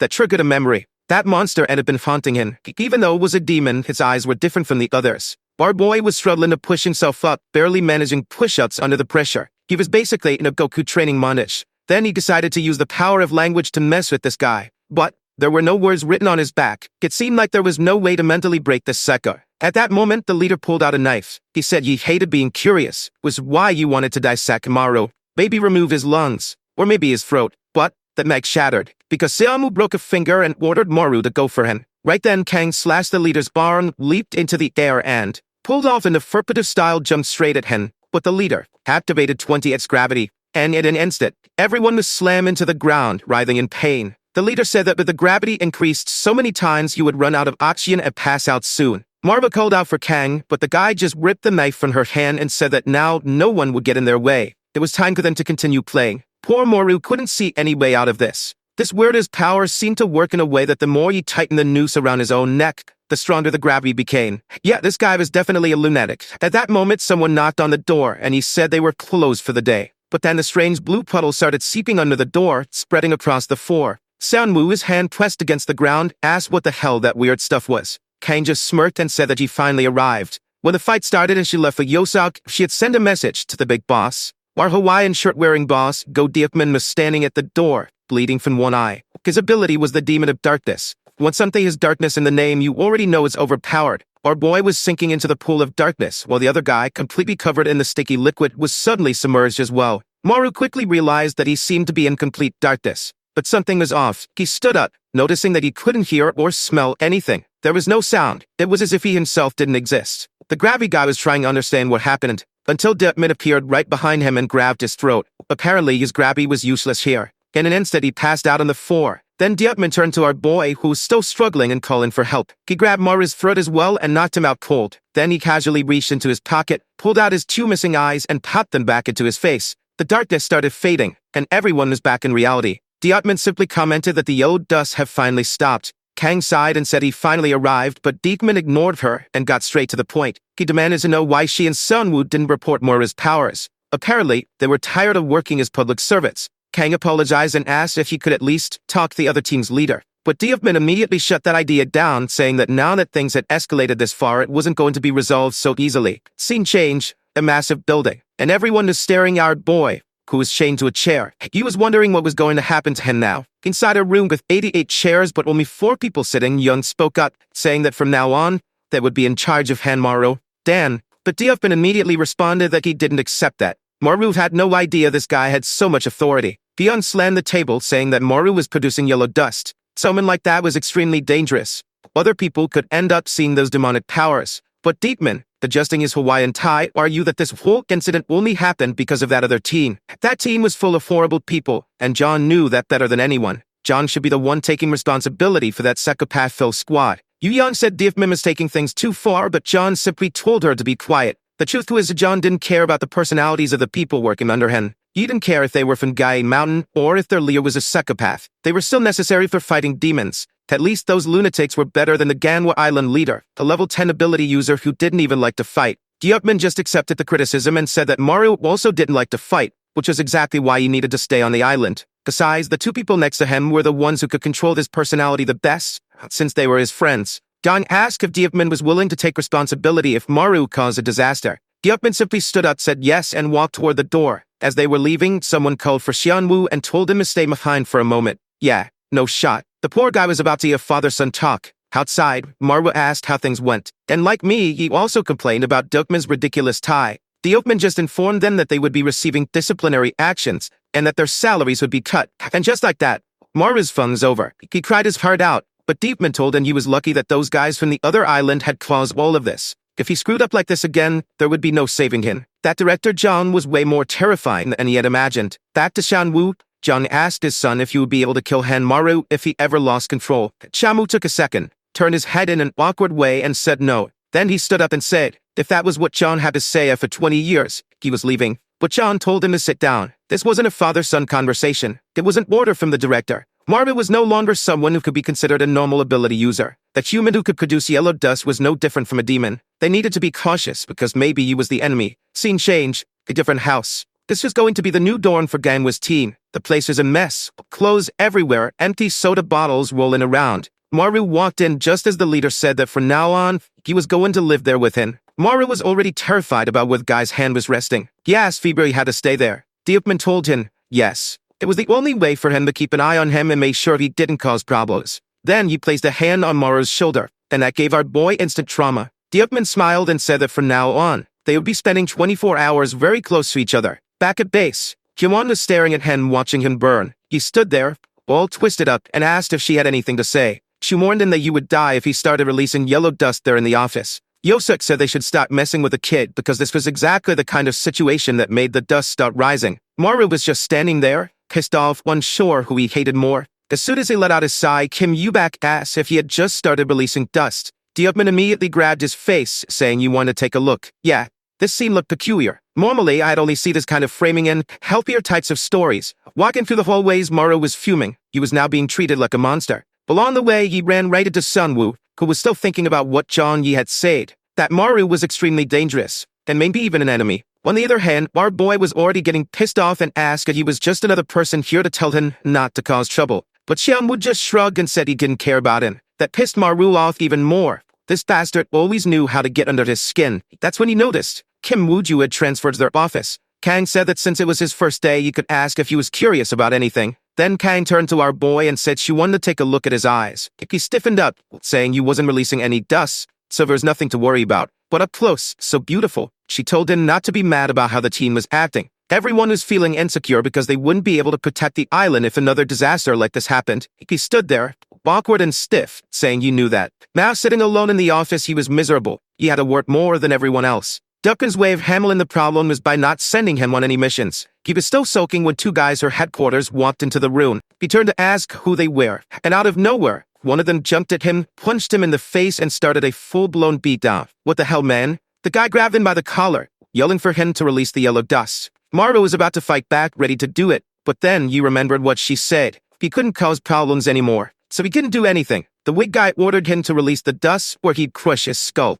But then Baldy slammed a fist into Wig's head, sending him flying. Then he helped Maru out and told him to forgive the guy. He was a little ignorant. They were the double standards due from headquarters. Maru immediately asked if they were there to test him again. I'm gonna keep calling them Baldy and Wig because it's way better. Baldy said that Wig was his biggest fan. He even called Maru King Maru. Maru, embarrassed, asked what the hell that even meant. Baldy was already massaging his shoulders, saying that if he could generate yellow dust, he was more incredible than you, the director. Then, the giant thumbs up right in his face. Absolute certainty that you would become the greatest ability user ever. Our boy was awkwardly flustered after hearing that. Some time passed, and soon everyone was heading home. Maru glanced to the side and saw Wuju standing there. He asked if something was wrong, and suddenly, the scene shifted to one of those meters that measure yellow dust levels. Strangely enough, it wasn't working. Wuju apologized, saying you must have done something wrong but didn't tell anyone because he didn't want to get blamed. Maru told him that this place was different. No one would mistreat him over a small mistake. Or maybe he was just awkward. The chubby guy suddenly looked flustered, asking what Maru had said. Maru just brushed it off, saying nothing, that you would definitely be treated well here. That's when he noticed the yellow dust.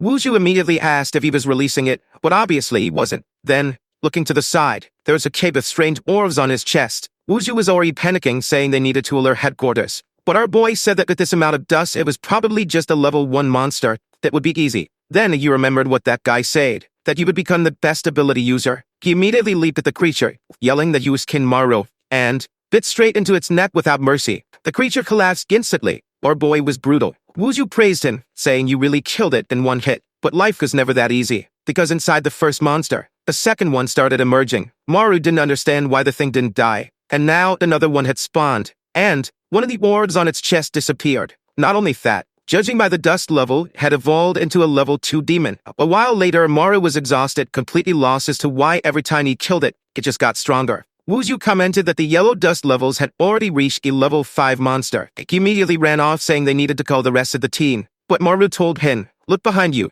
The monster had already launched itself and Chen comes about to tear into his neck. At least, Wuju detonated his venom ability, melting the creature to nothing. But the same thing happened again. The body hardened, and from inside it, another one emerged, even stronger. This was a Hakusho evolution, and the worst part, it still had 4 stones left on its chest. It had already reached level 6, and Wuju had no idea how the two of them were supposed to handle this. That's when our genius boy finally realized. There were so 4 stones left. If the math is right, 6 plus 4 equals 10, which meant they were screwed. He and Wuju needed to run the hell out of there. Then immediately, Marva said you would distract the monster while Wuju called for backup, but Wuju yelled that there was no way he could take on a level 6 monster alone. But Maru was fired up, declaring that he was King Maru and stronger than he thought. With that, he leaped at the creature, imagining that since he ate it, he should have a similar ability now. He threw a punch, but the creature dodged much faster than he expected. Then, the direct hit to his stomach, Maru crashed to the ground, completely immobilized. Before he can react, the creature slaved him with a full-on UFC-style ground and pound.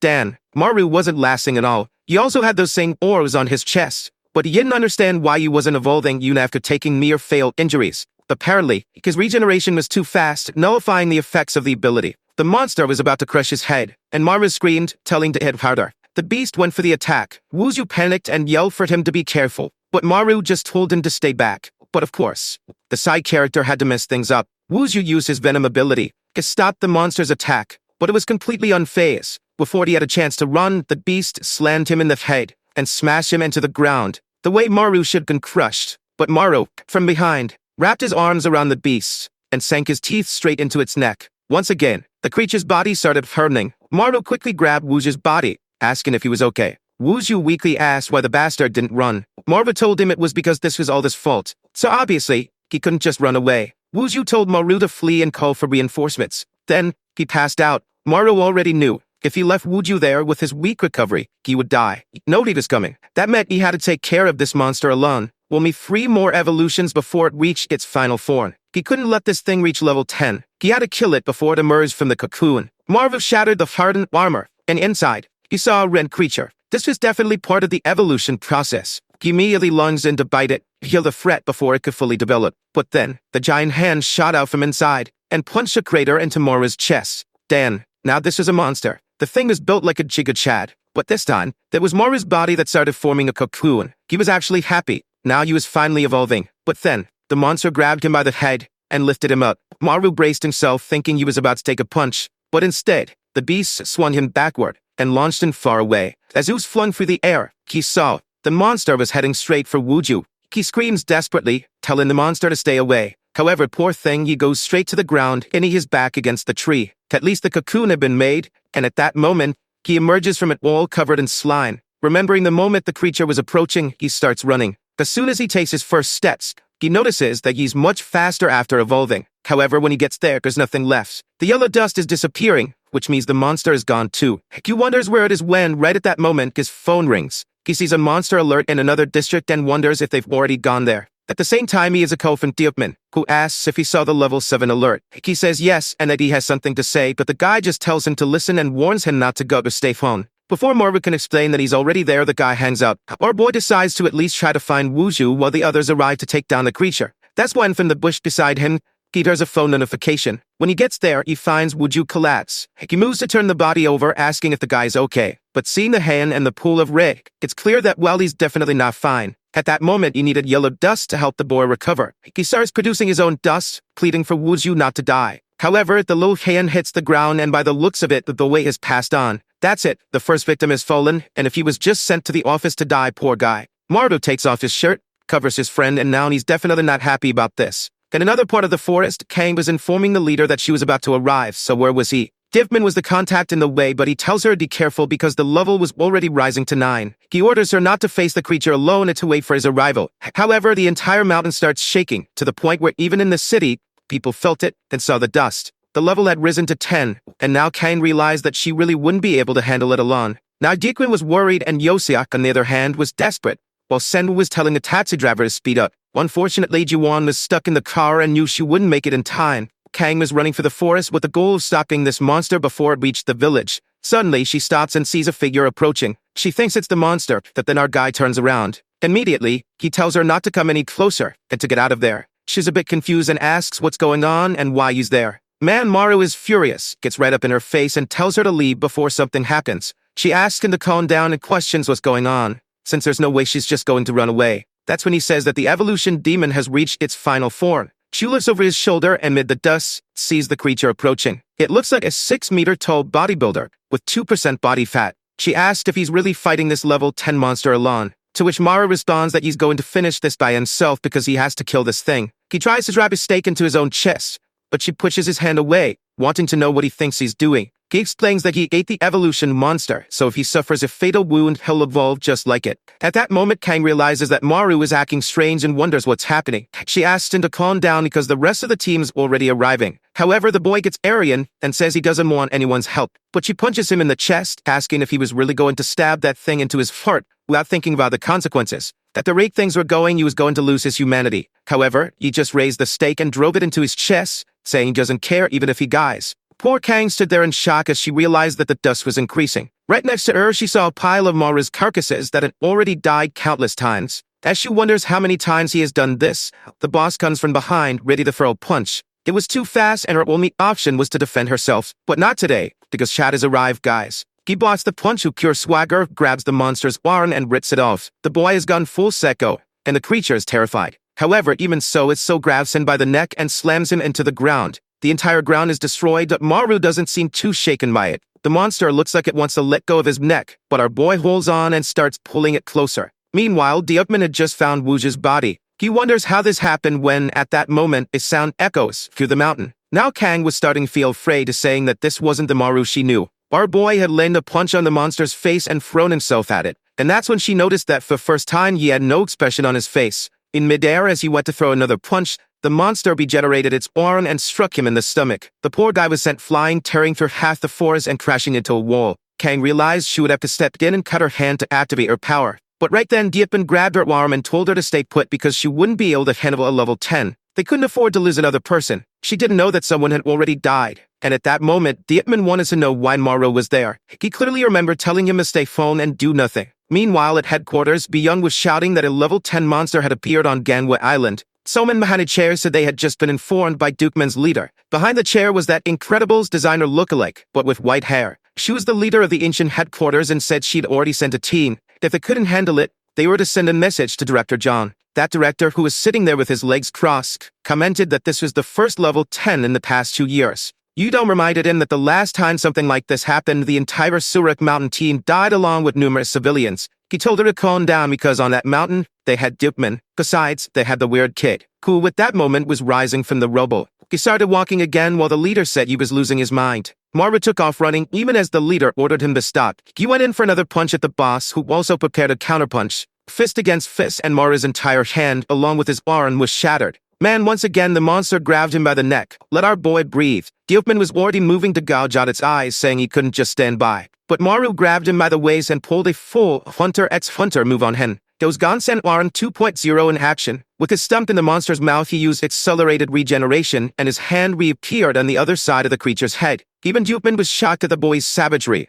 who left a crater in the monster's skull. As soon as it hit the ground, Maru went in for his second meal, tearing a piece off. Kang believed that now no monster would be able to regenerate, so this was over. But our guy was still on top, throwing punches at its head and ripping chunks off. The leader appeared, ordering him to stop, and Kang stepped in with her sword and sliced off the head. Finally, the monster's head rolled and Maru just stood there, staring at his trembling hand. Then Kang, looking gorgeous, stepped in and hugged our emotionless Jika Chad. And only now did the rest of the group arrive, asking what happened. Jinwo wanted to know if the leader and Kang had killed the creature. But Dukeman simply said that Maru killed it alone. Some who couldn't believe that he had taken down a level 10 on his own. And our boy was just standing there in his beloved's arms, now an extra meter taller. Next scene, we're at Wooju's sad funeral. His relatives were crying while the group stood there in silence. Kyosuk, who was the closest in, couldn't even say a word. Kang asked Dukeman if he was okay, and you replied that you would never get used to this. She then wanted to know how they were going to handle this incident. Kate explained that, as always, Central Command would say it was a work accident. At least he wasn't devoured it, so they had a body for the burial.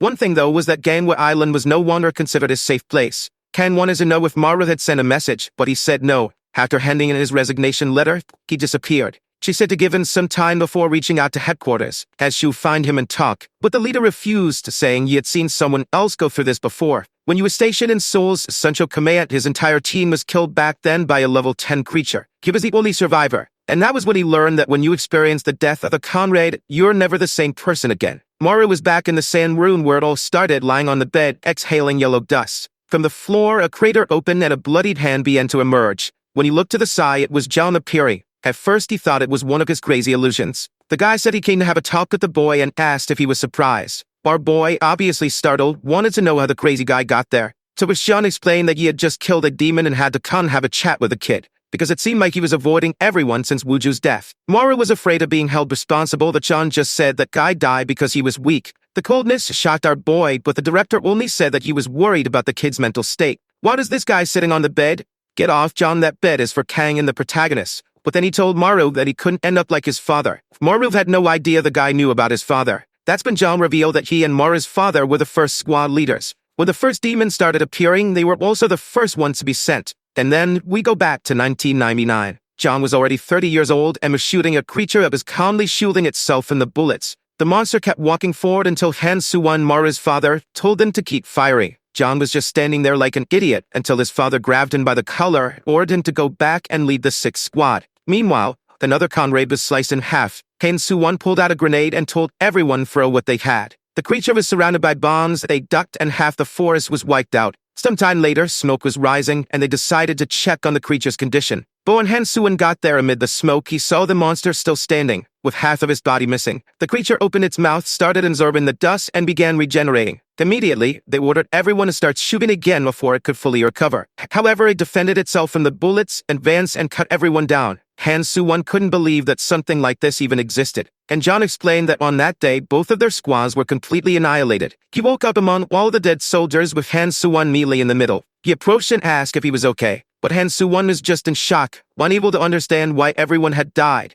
wondering what that monster was. That's when more yellow dust appeared, and he commented that this wasn't over yet. Immediately, he took off running and John followed, wanting to know why he was acting so strangely. That's when Ichu was terrified upon seeing a gigantic monster with about 36 eyes covering his body. He shouted that Han Suwon should run, but he turned and said that if John wanted to survive, he had to accept it. John had no idea what he meant. However, at that moment, a rift opened in front of them. A hand emerged from within and pierced John's chest. Back in the present, he said that the rest of the story should be obvious since Maru had gone through the same thing. When his blood mixed with the demons, he started working for the government. Maru wanted to know what happened to his father, and John explained that after everything that had happened, he tried to talk to Han Suwon about leading the organization, but he didn't want to. It seemed that the shock of absorbing those powers had destroyed a part of his mind. At that time, he only spoke about one single goal, reaching a place called the Abyss. The protagonist recalled a memory of being dragged while his father said that this was how they would reach the Abyss. And John explained that his father became a demon because he believed it was the only way to defeat them. Our boy didn't seem to believe it,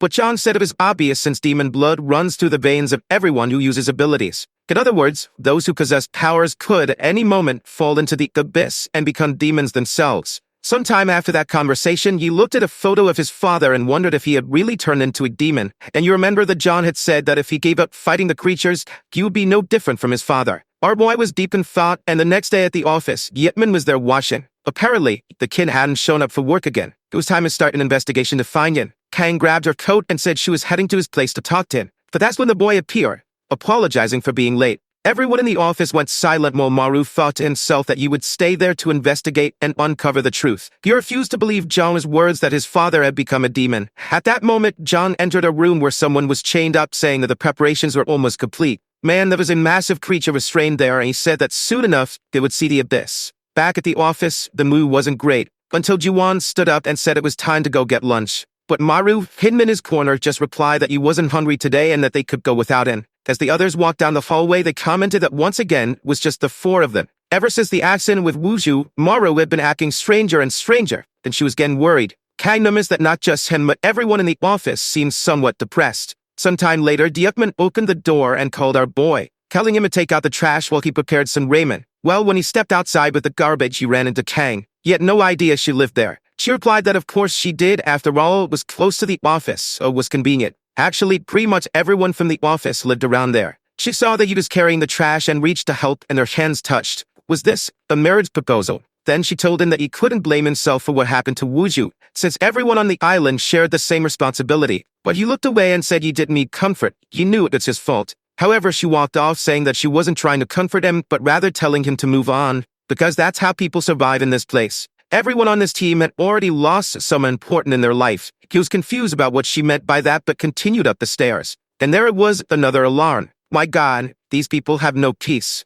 The leader set Yoza, Juwon, and Maru because he had a stomachache. It was just a level 6 monster, and our boy was already putting on his jacket. But then Seungwoo stood up and said that if Maru didn't want to go, he would go in his place. Because apparently Maru was about to mess up again. Man, and our boy wasn't in a great mental state. He just slumped into his chair shaken. Meanwhile, Sanwoo was getting more and more irritated with this depressed kid. Out in the mountains, Yuan told him to watch his words since Maru was struggling, but he said he wasn't going to waste time worrying about someone so broken. They just needed to find the monster and kill it quickly. Man, before he could even finish his sentence, and Neil pierced his forehead, then he dropped to the ground. When he got up, confused about what had happened, he looked to the side. There's a massive red monster and Seonwoo was down. He breaks his finger and crushes the monster's neck, which seems to die. His two friends stand up, asking if he really killed it, and Yu replies that it looks like he did. That's when Yosuk looks to the side, wondering what that thing is. There was a fat cat named Jang, and it seemed like he recognized it. He explained that it was his cat, but it made no sense for it to be there. He picked up the little creature, saying it was time to head back to the office,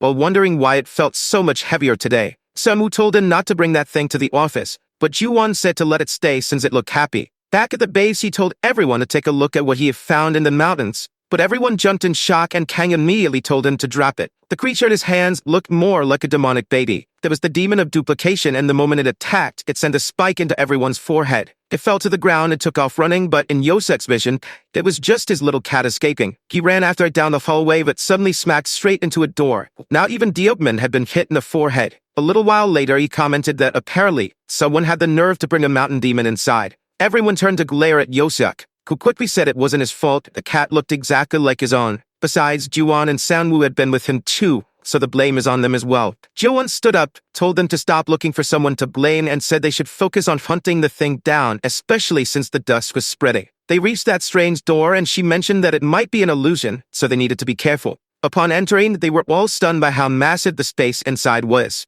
Kang then told them to look ahead. There was a Rakshasa heading their way. Through the yellow dust, a gigantic monster appeared. It was the spider demon. Beneath the creature lay a dead boy. Ji-won was horrified at the sight and immediately recalled the boy hugging someone and calling them mom. At that moment, she remembered the moment he died and rushed forward. Kang grabbed her, telling her to stay put because it was dangerous. But Ji-won said that was exactly where the demon had killed her son. Kang told her to snap out of it, that this was just an illusion. That's what she remembered, that the creature had attacked everyone's forehead and realized it was invading their memories to create these illusions. Marva then asked if the spider itself wasn't just another illusion. Stanwoo said maybe not, since the demon could be capable of duplicating creatures they had encountered before. The protagonist wasn't sure if something like that was even possible. That's when he recalled what John had said, how demon blood flowed within them carrying information, which was why they had powers. That made him wonder, if that was true, did it mean every demon they had ever faced could be duplicated here? Kang confirmed it. Both the level 10 demon that gave Diepman his powers and the gluttony demon that had granted Maru his own. The problem was, if the creature could duplicate all of that,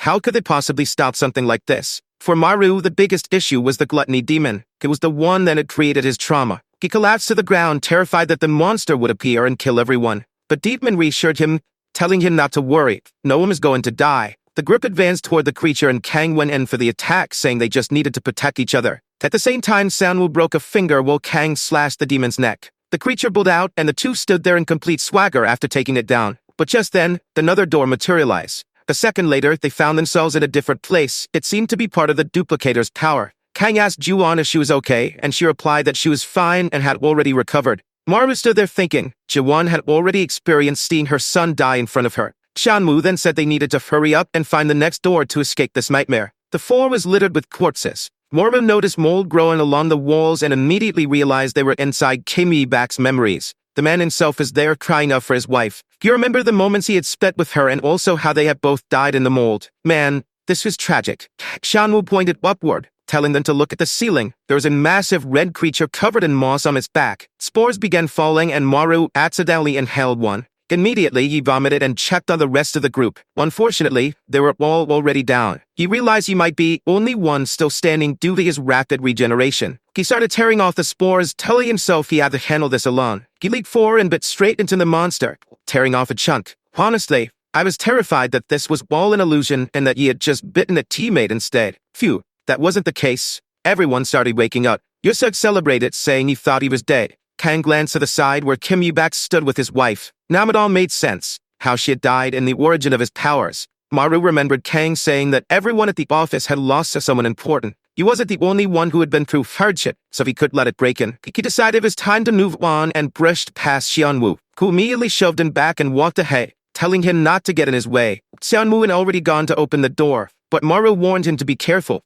Nobody knew what would be on the other side, but Xianwoo just scoffed, saying he didn't care. Whatever appeared, they would just kill it and keep moving forward. Then we saw someone standing in front of the gate. Marta squinted, trying to figure out who it was. It was Sanwoo himself. Marva smirked, saying that judging by that annoyingly smug face, it had to be his memory version. From within the gate, the temple demon emerged. Man, Sanwoo didn't run away. He went straight to the demon and asked for an ability. He wanted power stronger than his father's. Marva was shocked to see this lunatic talking directly to the demon and asking for an ability. Sanwoo explained that it was the only way he could go against his father. The creature snapped his own finger and shattered his leg. As it moved in to land a punch, Sanwoo declared that no one would ever see this side of him. He started breaking his own fingers to try and take down the boss, told it to die. But unfortunately, unlike him, the boss had 78 fingers to break. His entire wand twisted unnaturally, and Sanwoo felt every bit of it, collapsing to the ground. Marva realized he would have to handle this in charge of the monster alongside Ken. Ju-won and Diepman were already prepared to unleash their powers. That's when countless arms sprouted from the creature's body, and they all knew they were in serious trouble. Every finger on his body started breaking, and along with them, their own spines. Lying on the ground in agony, Maru realized that the temple demon was far stronger than he had thought. As always, Maru was the first to recover thanks to his rapid regeneration. The problem was he couldn't understand why Sinwoo wasn't doing anything. He shouted at him to get up. He had the same ability as the creature, so he should be doing something. The poor guy was lying there, face down on the pavement, wondering how Maru had the nerve to say that to him. He wanted to be stronger than his father. That's why he had asked for an extremely high-level ability. But there he was, humiliating himself again, losing once more to this kid. If he couldn't even handle this, then what was the point of having ability at all? The demon raised his arm, creating even more hands. Maru knew who was going to target next since he was the only one still standing. the fingers cracked and the pain was unbearable. So many bones twisted that even his regeneration ability was starting to fail. He collapsed to the ground, completely immobilized, while the demon calmly walked past him. Desperate, he told Dickman, "Do something." Dickman explained that he needed to rip out the demon's eye, but at that moment, his body wouldn't move. Maru felt completely hopeless. His leader was useless. Everyone was shouting at Sanwoo to do something, since he was the only one who actually understood this power. As the demon approached the 3 remaining team members, his arms expanded, growing a mass of fingers, and that's when Seomo realized he had to act. He broke one of his own teeth to destroy the monster's arm, a one that had just spawned the fingers. Kang seized the moment of distraction, got up, and launched herself at the creature, slicing off another arm. The problem was not only was she weak, but the demon's entire body was covered in bone, so her blade just got stuck. Suddenly, something grabbed her neck and lifted her into the air. She had no idea what was happening, and Maru wondered why she was floating. Sanwoo was the only one who understood. From the blood that had dripped from the temple demon's arm, countless hands had formed, grabbing her and holding her aloft. And worse, every part of her that was caught was now being twisted. Immediately, Maru got up and rushed toward the creature, yelling at it to stop, but then a hand grabbed him by the neck. It lifted him into the air. He couldn't see or do anything. At that moment, Sanwoo knew if he had received this demon's power, then he should also be able to use it. He bit into his own arm, letting the blood drip to the ground, and then hands began to form, grabbing hold of the monster and pulling it down. In the second that the creature was immobilized, something came out of nowhere and struck it right in the neck. It was Yuan's spider, and with that, she declared that it looked like they had won. The entire team was beyond exhausted. Sometime later, Sanwoo was leaning against a wall, but at least he was happy he had learned something new about his ability. Someone called out to him. It was Maru, saying it was good he had learned so well. Next time he wanted to see that ability being put to proper use. Chanwoo told that Dan Monster Biter to shut up. He walked off, leaving Maru annoyed, yet just to try and give some advice. After resting, they proceeded to the next door. As soon as they approached, everyone felt something strange. The sound echoed, and Seonwoo asked who was inside. Since no one seemed to recognize it, Kang guessed that it might be Maru's ability. He stepped forward, curious about what you would find. Upon opening the door, someone was calling out for their father. It was him, hiding in front of a gigantic creature. Everyone was startled to see that this demon had eyes. Mari was waiting to be freed, struggling as he was dragged along, but his father only told him that this was the path to the abyss. If he wanted to protect the people he cared about, he had to obtain the power of the gluttony demon. Hearing this talk about protecting others, Maru realized it did make sense, considering what John had said. He remembered that John had claimed his father had abandoned his humanity. It seemed like Director John had lied to him. At headquarters, someone slammed a hand on the table, saying it was much less than expected. There was the old lady from The Incredibles, saying that they had far fewer ability users now, yet the number of demons kept increasing. John replied that quality was more important than quantity, but she countered that the number of level 7 ability users was particularly low, especially in the ancient region. She asked what his plan was, whether he was deliberately trying to force stronger individuals to emerge. John simply stated that, if necessary, that was exactly what he was doing. The old woman slammed the table, saying that the real madness was letting a bunch of civilians die just so few could turn into ability users. As the director of this place, you should know how dangerous those words were. Suddenly, someone knocked on the door. The young woman entered, informing him that the materials he had requested would be delayed because they had lost contact with Gangway Island. Immediately, the old woman ordered them to find out if those bastards were just leaving Wharf Burley. Meanwhile, the group stood face to face with the gluttony demon, which roared at them. At that moment, all they wanted was to go home. That's when Yosa suddenly pointed and told everyone to look that. Strangely, the gluttony monster was already melting. Within seconds, the creature sank into the ground and vanished. Juwon found it odd. Why had the monster disappeared without even attacking? Diakman then commented that this demon seemed different from any other they had encountered before. Everyone was relieved at least that they didn't have to fight that thing. That's when a voice called out for sister. Right away they knew it was Kang's turn. She stepped forward and told them to wait. She would go alone. Obviously, Moru warned her that it was too risky, but she replied that she wanted to prepare herself now for when she faced the real one. They could stay put. She would be back. Man, they actually stayed. I wouldn't have done that. Moru was certain that it would be really difficult for her to win, especially since Seonwoo had struggled so much against the temple demon. He decided to take just a quick look at what was happening. Kain was locked in battle with the red monster. The strange thing was that another demon was watching the fight. Once again, there was one of those with eyes. Not to mention, just like the gluttony demon, was starting to dissolve. Right at that moment, Kain's sword shattered, and the monster moved in to finish her. Marva shouted for her to be careful, but she insisted that she'd already said she would handle it alone. However, he told her to pay attention. The creature had some kind of defensive ability, and if that was the case, then she should have that power too. She stood there thinking about it as the door shut. Seonwoo said that was enough. Now she was going to win. He still wanted to help, but he had no choice, and they all just had to wait. Sometime later, the door opened and a bloodied hand reached through. No tears needed tonight. She emerged, beautiful and alive. She stumbled forward and collapsed into Mora's arms, who was completely messed up himself. Sanmu was frustrated. He had needed help, while she had defeated the demon that had given her power all on her own. Joan then said that now, only Yosax and the leader's creatures remained. TikTok Do confirmed the question why the door hadn't appeared yet. Sanmu mentioned that the creature they encountered in the forest had abilities similar to Yosax. Yursep agreed. It made sense since, the first time he encountered the demon,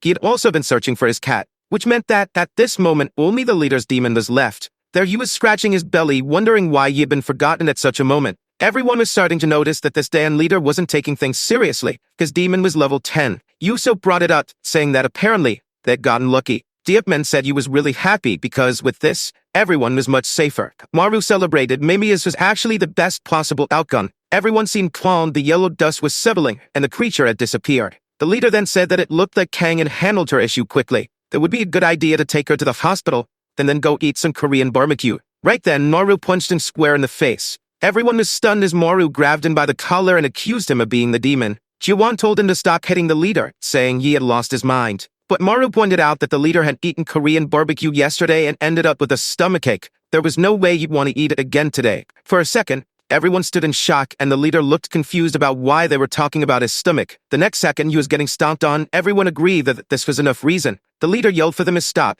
They were all losing their minds. He got up and bolted out of there. The moment he made outside the building, the real demon ran him over. The group was shocked, and the leader asked what the hell he had just hit. The dust settled, and the red devil emerged once more. Sometime later during the meeting, the leader realized that, apparently, while he was stuck in the hospital, the stomachache that had brought a demon inside. Kikyu mourned then that if headquarters found out about this, everyone's salary would be cut for an entire year. For that reason, the entire incident needed to be kept secret. Outside, Kang just wanted to go home. She was exhausted. That's when someone called out to her. She thought it would be Maru, but no. It was Shanwoo, saying you wanted to talk about something. He then revealed that the demon from her memories, well, one she had just fought, he had seen it before. She asked where and when, and Dan Shanwoo said that demon was Director John. The guy already knew the whole truth. His IQ was on another level, a solid 200. The scene then shifted to 20 years ago. He entered his mother's room, asking where his father was and if he was working in the basement again. She replied that yes, he was, saying if he couldn't care about either of them, so the boy shouldn't care about him either.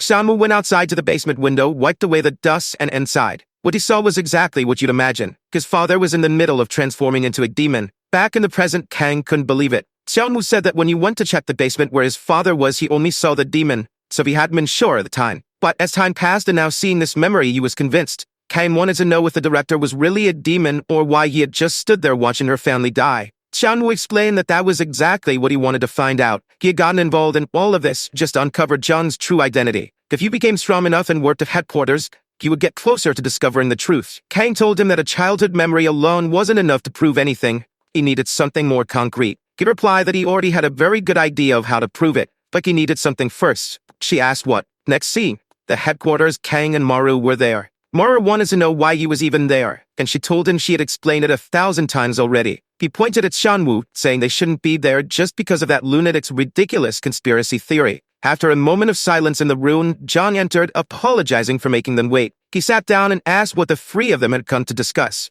Maru felt awkward, but Shanwoo got straight to the point. He said he knew the director had been present when Kang received her abilities. Maru was shocked, and the director replied that he didn't quite understand what they were talking about and needed a clearer explanation. Kang then stated that the demon present that day had eyes, and she had heard that this demon was the director. Man, I didn't expect their plan was to just straight up confront the guy like this. John put his hand over his face and said that, apparently, they had been misled by Shanwoo's absurd theories. First, the boy had wanted to blame his father for his mother's death, and now he was accusing him of being a demon. Up until now, Maru didn't even know they were father and son. Shanwoo slammed the table, saying this had nothing to do with his mother. Hughes wanted to know John's true identity. He then looked at Maru and ordered him to use the yellow dust to expose the director's identity. But John warned that if he used that power unnecessarily, he would lose all protection from Gangwa Island. Maru hesitated for a second, and then Kang told Shanwoo that it would be better to drop this. She also wanted to uncover the truth behind her family's death, but putting Maru in this situation wasn't the right way. Hearing that, Maru remembered when they had been at her old house, and he asked if this could help her find that truth. He recalled the memory of the demon killing her brother. Then he stood up and said that if that was the case, then Shanwoo would have to take full responsibility for this. Yellow dust started spreading, and he declared that it was obvious. The director stood up and asked why he had to use something like this to his own son. But Xianwu of course replied that he had never even considered him a father. He immediately started breaking his fingers, saying that Zhang was just someone who had abandoned him and his mother. Zhang stood still as the glass behind him shattered. Xianwu lunged forward and slammed his shoulder into Zhang's chest, sending him tumbling out of the building. As he fell, Maru shouted that this was madness. There was no dust to help him survive. But Zhang just told them to wait. They would see the truth. As he plummeted, the director thought to himself that these kids were really starting to get on his nerves. That's when they felt something. Turning around, he saw a portal opening, and of course the director stepped out of it, releasing dust from his mouth. That proved Xianwu was right. Yu Young entered the room demanding to know what was going on. Then she saw the dust. The moment she realized she was looking at the director, she told him to explain himself. Kang immediately called out to Yu Young, saying that Director Zhang was involved in her family's death. Zhang then asked if, besides these three, anyone else from the island suspected him. No one answered. He just smirked and said that their silence told him everything. Then he activated his spatial power and slammed his hand onto the ground. In an instant, everyone seemed to be teleported. One moment they were in the office. The next, they were in an isolated building in some unknown location. John stood there and Yu Young demanded an explanation, wanting to know what Yu was doing. He said that since they had started questioning him, he had no choice. Besides, he couldn't just stain the entire office with blood and organs. Then Yi activated his spatial power and sent an attack straight at them. Yu Young immediately shouted a warning by his ability, and everyone managed to duck. Looking back, Maru saw that everything the attack had touched had been completely erased. Yu Young then asked Zhang what he was doing, if he had lost his mind. But he simply replied that he was cutting off the wrong parts. The kids had seen too much. It was just a shame that she, the bald guy and wig man had gotten caught up in this too. They all of them made great weapons against the Abyss. But at the same time, getting rid of Maru was actually a good thing. Dealing with the Abyss was a massive headache. Maru asked why he was being accused of being on the Abyss's side. John started preparing another spatial attack, saying that it was because humans were too weak. His hand suddenly appeared behind them, and as Kang turned to look, man, two heads were sliced off instantly. Maru was shocked, but suddenly Yu Young grabbed her own chest. She held onto her heart for 5 seconds, and with that, she activated the power of eternal pause. Yu Young had the rashas of time, which allowed her to sacrifice 5 years of her life to rewind 5 seconds. With that, they were back to the moment when John was preparing his attack. He stared at them and said that it looked like he'd already done this before since Yu Young had just saved everyone. The blood on her chest made it obvious. But Maru asked how the two of them were still alive when he had just seen them get killed. She found that strange. Other than the director, no one else should have been able to sense her ability. That's when Baldy and Wigman charged forward, saying they didn't have time for this. The two of them went in for a coordinated attack, but John disappeared into thin air and reappeared right behind them. He walked up to Xianwu and asked if his father had really tried to kill him. Xianwu snapped one of his fingers, and the director's entire arm was affected. He glared at the man and said that he had done it because he wasn't his father. John prepared another spatial attack, but Maru and Kang barely managed to throw him to the ground. He warned them to be careful,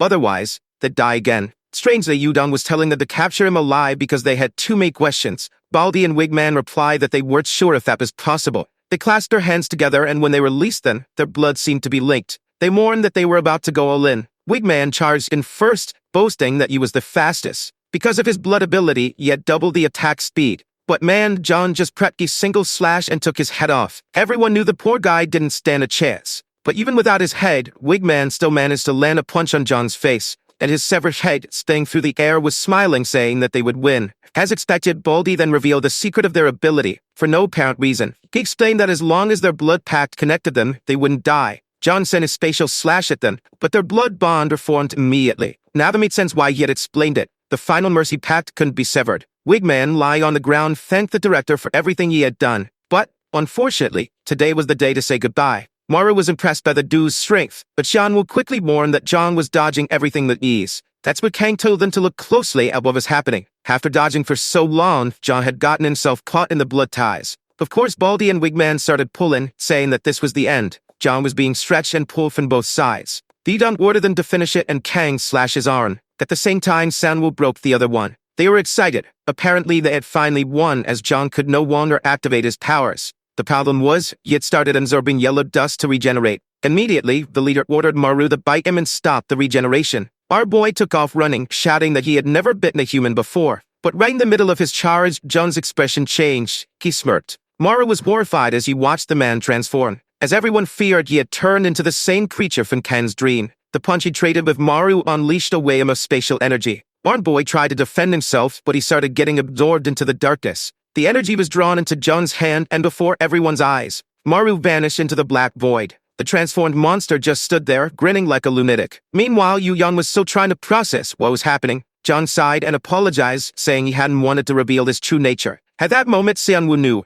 this thing wasn't his father. So what had happened to the real one? The demon put a hand on its face and muttered that he couldn't believe he had to kill the very soldiers he had created. Obviously, Kang understood exactly what he meant by that, and she refused to believe it. But he confirmed it. He was the one who had summoned the demons to her house. He had seen her natural aptitude for sports and immediately realized that she would become an exceptional ability user. Of course, Kang lunged at him in rage, but the leader yelled for her to stop. Too late. She had already swung her blade. The demon stretched out its hand, and her body began to disintegrate. And she was erased from existence with a single spatial slap. At the same time, Yidun lost an arm and everyone else was annihilated. With no choice, the leader once again gripped her own heart and rewound time by 5 seconds. This time, she grabbed Kang's shoulder and warned her not to move, otherwise, everyone would die. But Kang was desperate, demanding to know what they were supposed to do. Yeon admitted that she had no idea. Ever since Jung transformed, he had gained monstrous strength. At this point, none of them stood a chance. They couldn't even approach him. Kang said that if they still had Maru, they might have a chance. So how could they bring him back? But the leader responded that it was impossible.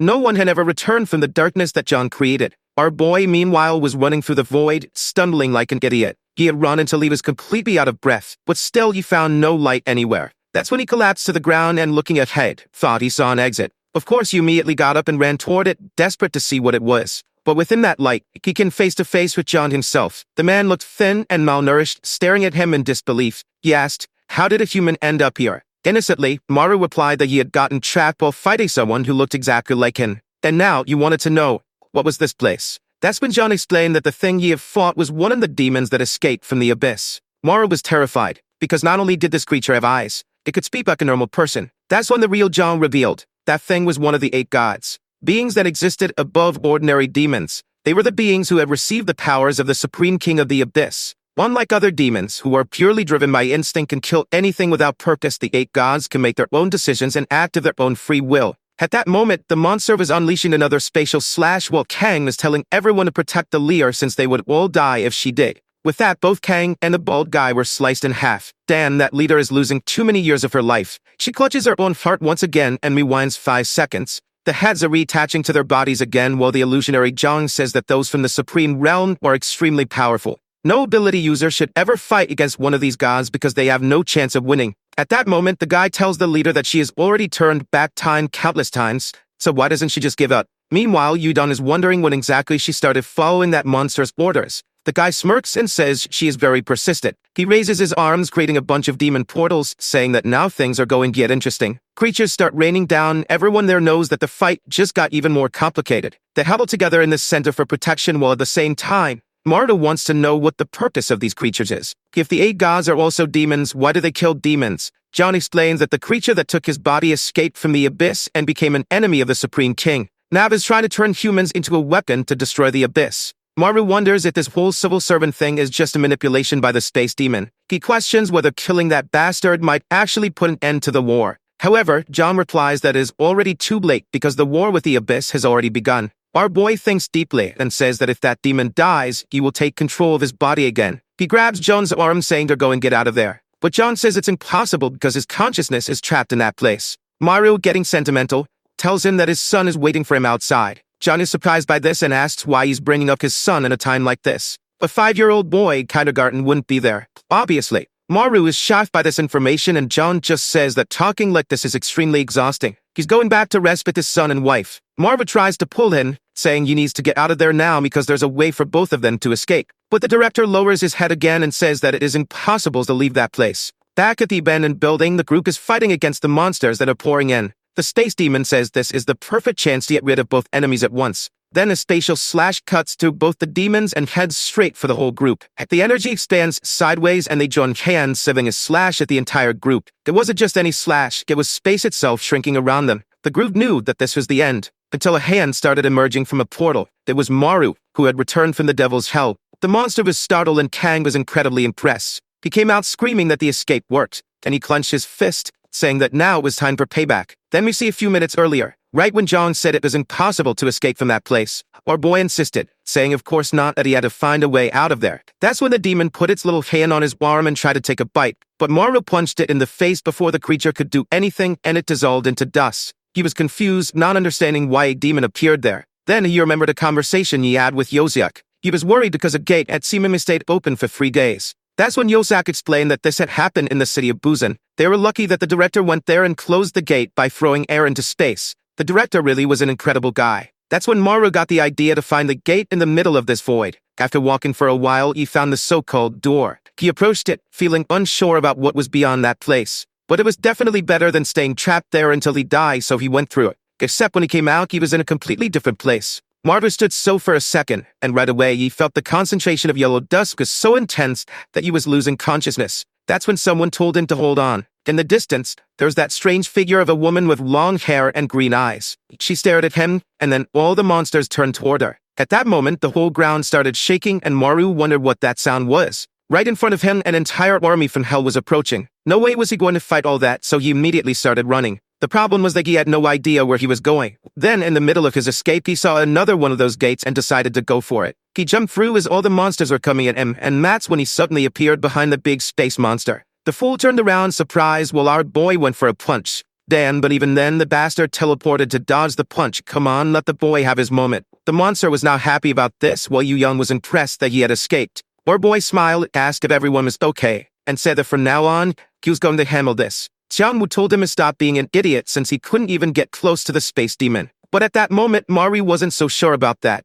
In fact, he was certain that his current self could win. That's when the demon asked how he had escaped from the black space. Suddenly, he felt something on his back. The green energy emerged from the portal and struck him directly. Right then, the King of Hell shouted it, saying that you finally found him. The space demon's arm seemed to be getting pulled, and with that, both his soul and the real John appeared to be separated. The creature was trying to close all the gates to avoid being taken. At that moment, Yvonne commented that the monsters were returning, so it seemed like the director was trying to seal everything. He kept struggling to do so while the king stared at him from the gate. In an instant, it seemed like everything was over. But the truth was that the space demon had realized something. A good portion of the power the King of Hell had given him had now been taken back. He clenched his fist in anger and stretched his hand toward Maru, saying it was all his fault. Our protagonist stood still while the spatial slash came toward him, and everyone was screaming for him to dodge it. The boy's head was cut off, and Yu Young was already about to clutch her heart again. But suddenly, Kang grabbed her hand and told her to look at that. Maru had activated the evolution ability. His body broke out from within the cocoon, and he dashed toward the demon. The creature, however, just said another slash without worry. But Maru wasn't too worried either, though Yu Young, on the other hand, was a bit shaken. The demon kept sending slashes. Maru was being sliced apart, while Baldy and Wig Guy were standing there wondering if the boy was even human. Meanwhile, the old man knew this was the end for him. Maru had already left. Let's count. 1, 2, 3, 4, 5, 6, 7, 8, 9, meaning now there were 10 of them, folks. He lunged at the creature, saying this was the end, but even then, the space demon unleashed one last attack, telling him to die. However, Maru crouched, dodging the final slash, and said, "Not today." He slipped to the side, bit the creature's neck, and said, "I'm taking this ability for myself." He was hanging there, lashed onto the monster. Kang was sure that this was the end. Or maybe not. Maru's bite hadn't done any damage at all. He seemed strangely shaken, and it looked like his gluttony worked different at this time. Once again, he found himself in the void. The space demon appeared and warned that he was going to regret this. You would definitely wish he hadn't consumed him. The gluttony demon could devour his ability, and that's why you were sure that the boy had been sent by the abyss to strip away his powers. That's why you wanted to know how long the boy would allow himself to be controlled by the abyss. You must be wanting to return to that prison where war and darkness are eternal. Obviously, Maru responded that this made no sense and that of course he didn't want something like that. But the demon grabbed him by the neck and said he wasn't talking to him. He was speaking to the gluttony demon inside the boy's body. He wanted to know how the demon was so useless that it hadn't taken control of a human's body, even though it was part of the original 8 gods. The demon walked forward and stared him down. Not only was Maru having to resist the space attack, but he was also starting to feel the gluttony demon trying to take control of his body. He kept resisting, but the other guy said it was pointless. Every human who possessed the power of the 8 gods eventually lost their consciousness, so you might as well join them and go against the abyss. He told the gluttony demon to give up its fight with the humans. It could be free, and together they could destroy the abyss. All they needed to do was combine their forces and use ability users as pawns. To make countless memories, Maru began to open a sinister mouth with multiple smaller mouths forming around his body. He shouted that he wasn't undoing the transformation and that he wouldn't let this happen. No way was he going to allow anyone to use humans like that. That's why you wouldn't let this monster take control of his body. He was going to vow the space demon put an end to this himself. He lunged for another bite, and then we were back in the abandoned building.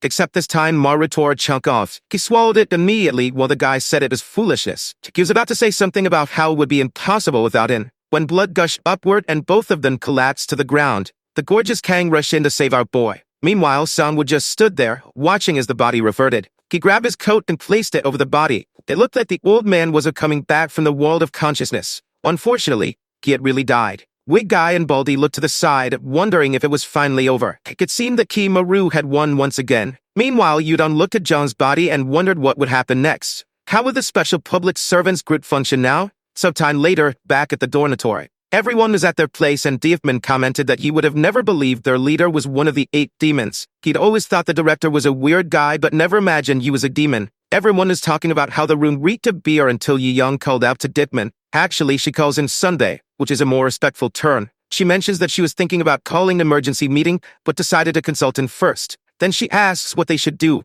Diefman replies that as soon as the announcement is made, it will cause mass panic and the government won't stay quiet. She knows that news like this could collapse the entire organization. For now, they need to keep everything a secret until they find a solution. And obviously, they have to make sure no information leaks to anyone else. Sometime later, Eve Young is leaving with the dynamic dude, telling him to get some rest. At that moment, Diepman calls out to her and, judging by his face, tells her that she worked hard. She doesn't need to call them Sunday anymore. The others say that Diepman is such a bastard, basically saying that the wound is old as hell now. Night falls and Maru is sleeping in the living room. He asks why the hell that guy is there instead of going to his own house. Samu replies that he doesn't have the energy to go back. That would be best if the kid went to his room already because he can't stand someone sleeping next to him. Maru explains that his room is actually just a storage space. He usually sleeps on that couch right there. Then once again he calls out to Sunwoo and says he has something to talk about. He had managed to talk to his father. Sunwoo immediately sits up. Maru then explains that it seems his father had been trapped in that black space all along. He tried to get him out of there, but wasn't possible. And that's why you wanted to apologize. Sunwoo pauses for a second. His face hardens and he turns away, saying it's fine. But Maru reveals that his father missed him and his mother a lot. Then he asks him not to hate him anymore. Sunwoo lets a single tear fall. With that, our boy lies down, wondering what will happen next. He remembers that before dying, the demon said that soon one of the 8 gods of the Abyss would find them. From now on, they would have to face the Abyss without his help, which meant the end of humanity. Maru feels uncertain about how they're supposed to defeat these gods of hell, considering they're stronger than any demon they face. Then the voice of the god of hell commands the one who possesses his ability to step forward. A knight who looks like Maru's father appears.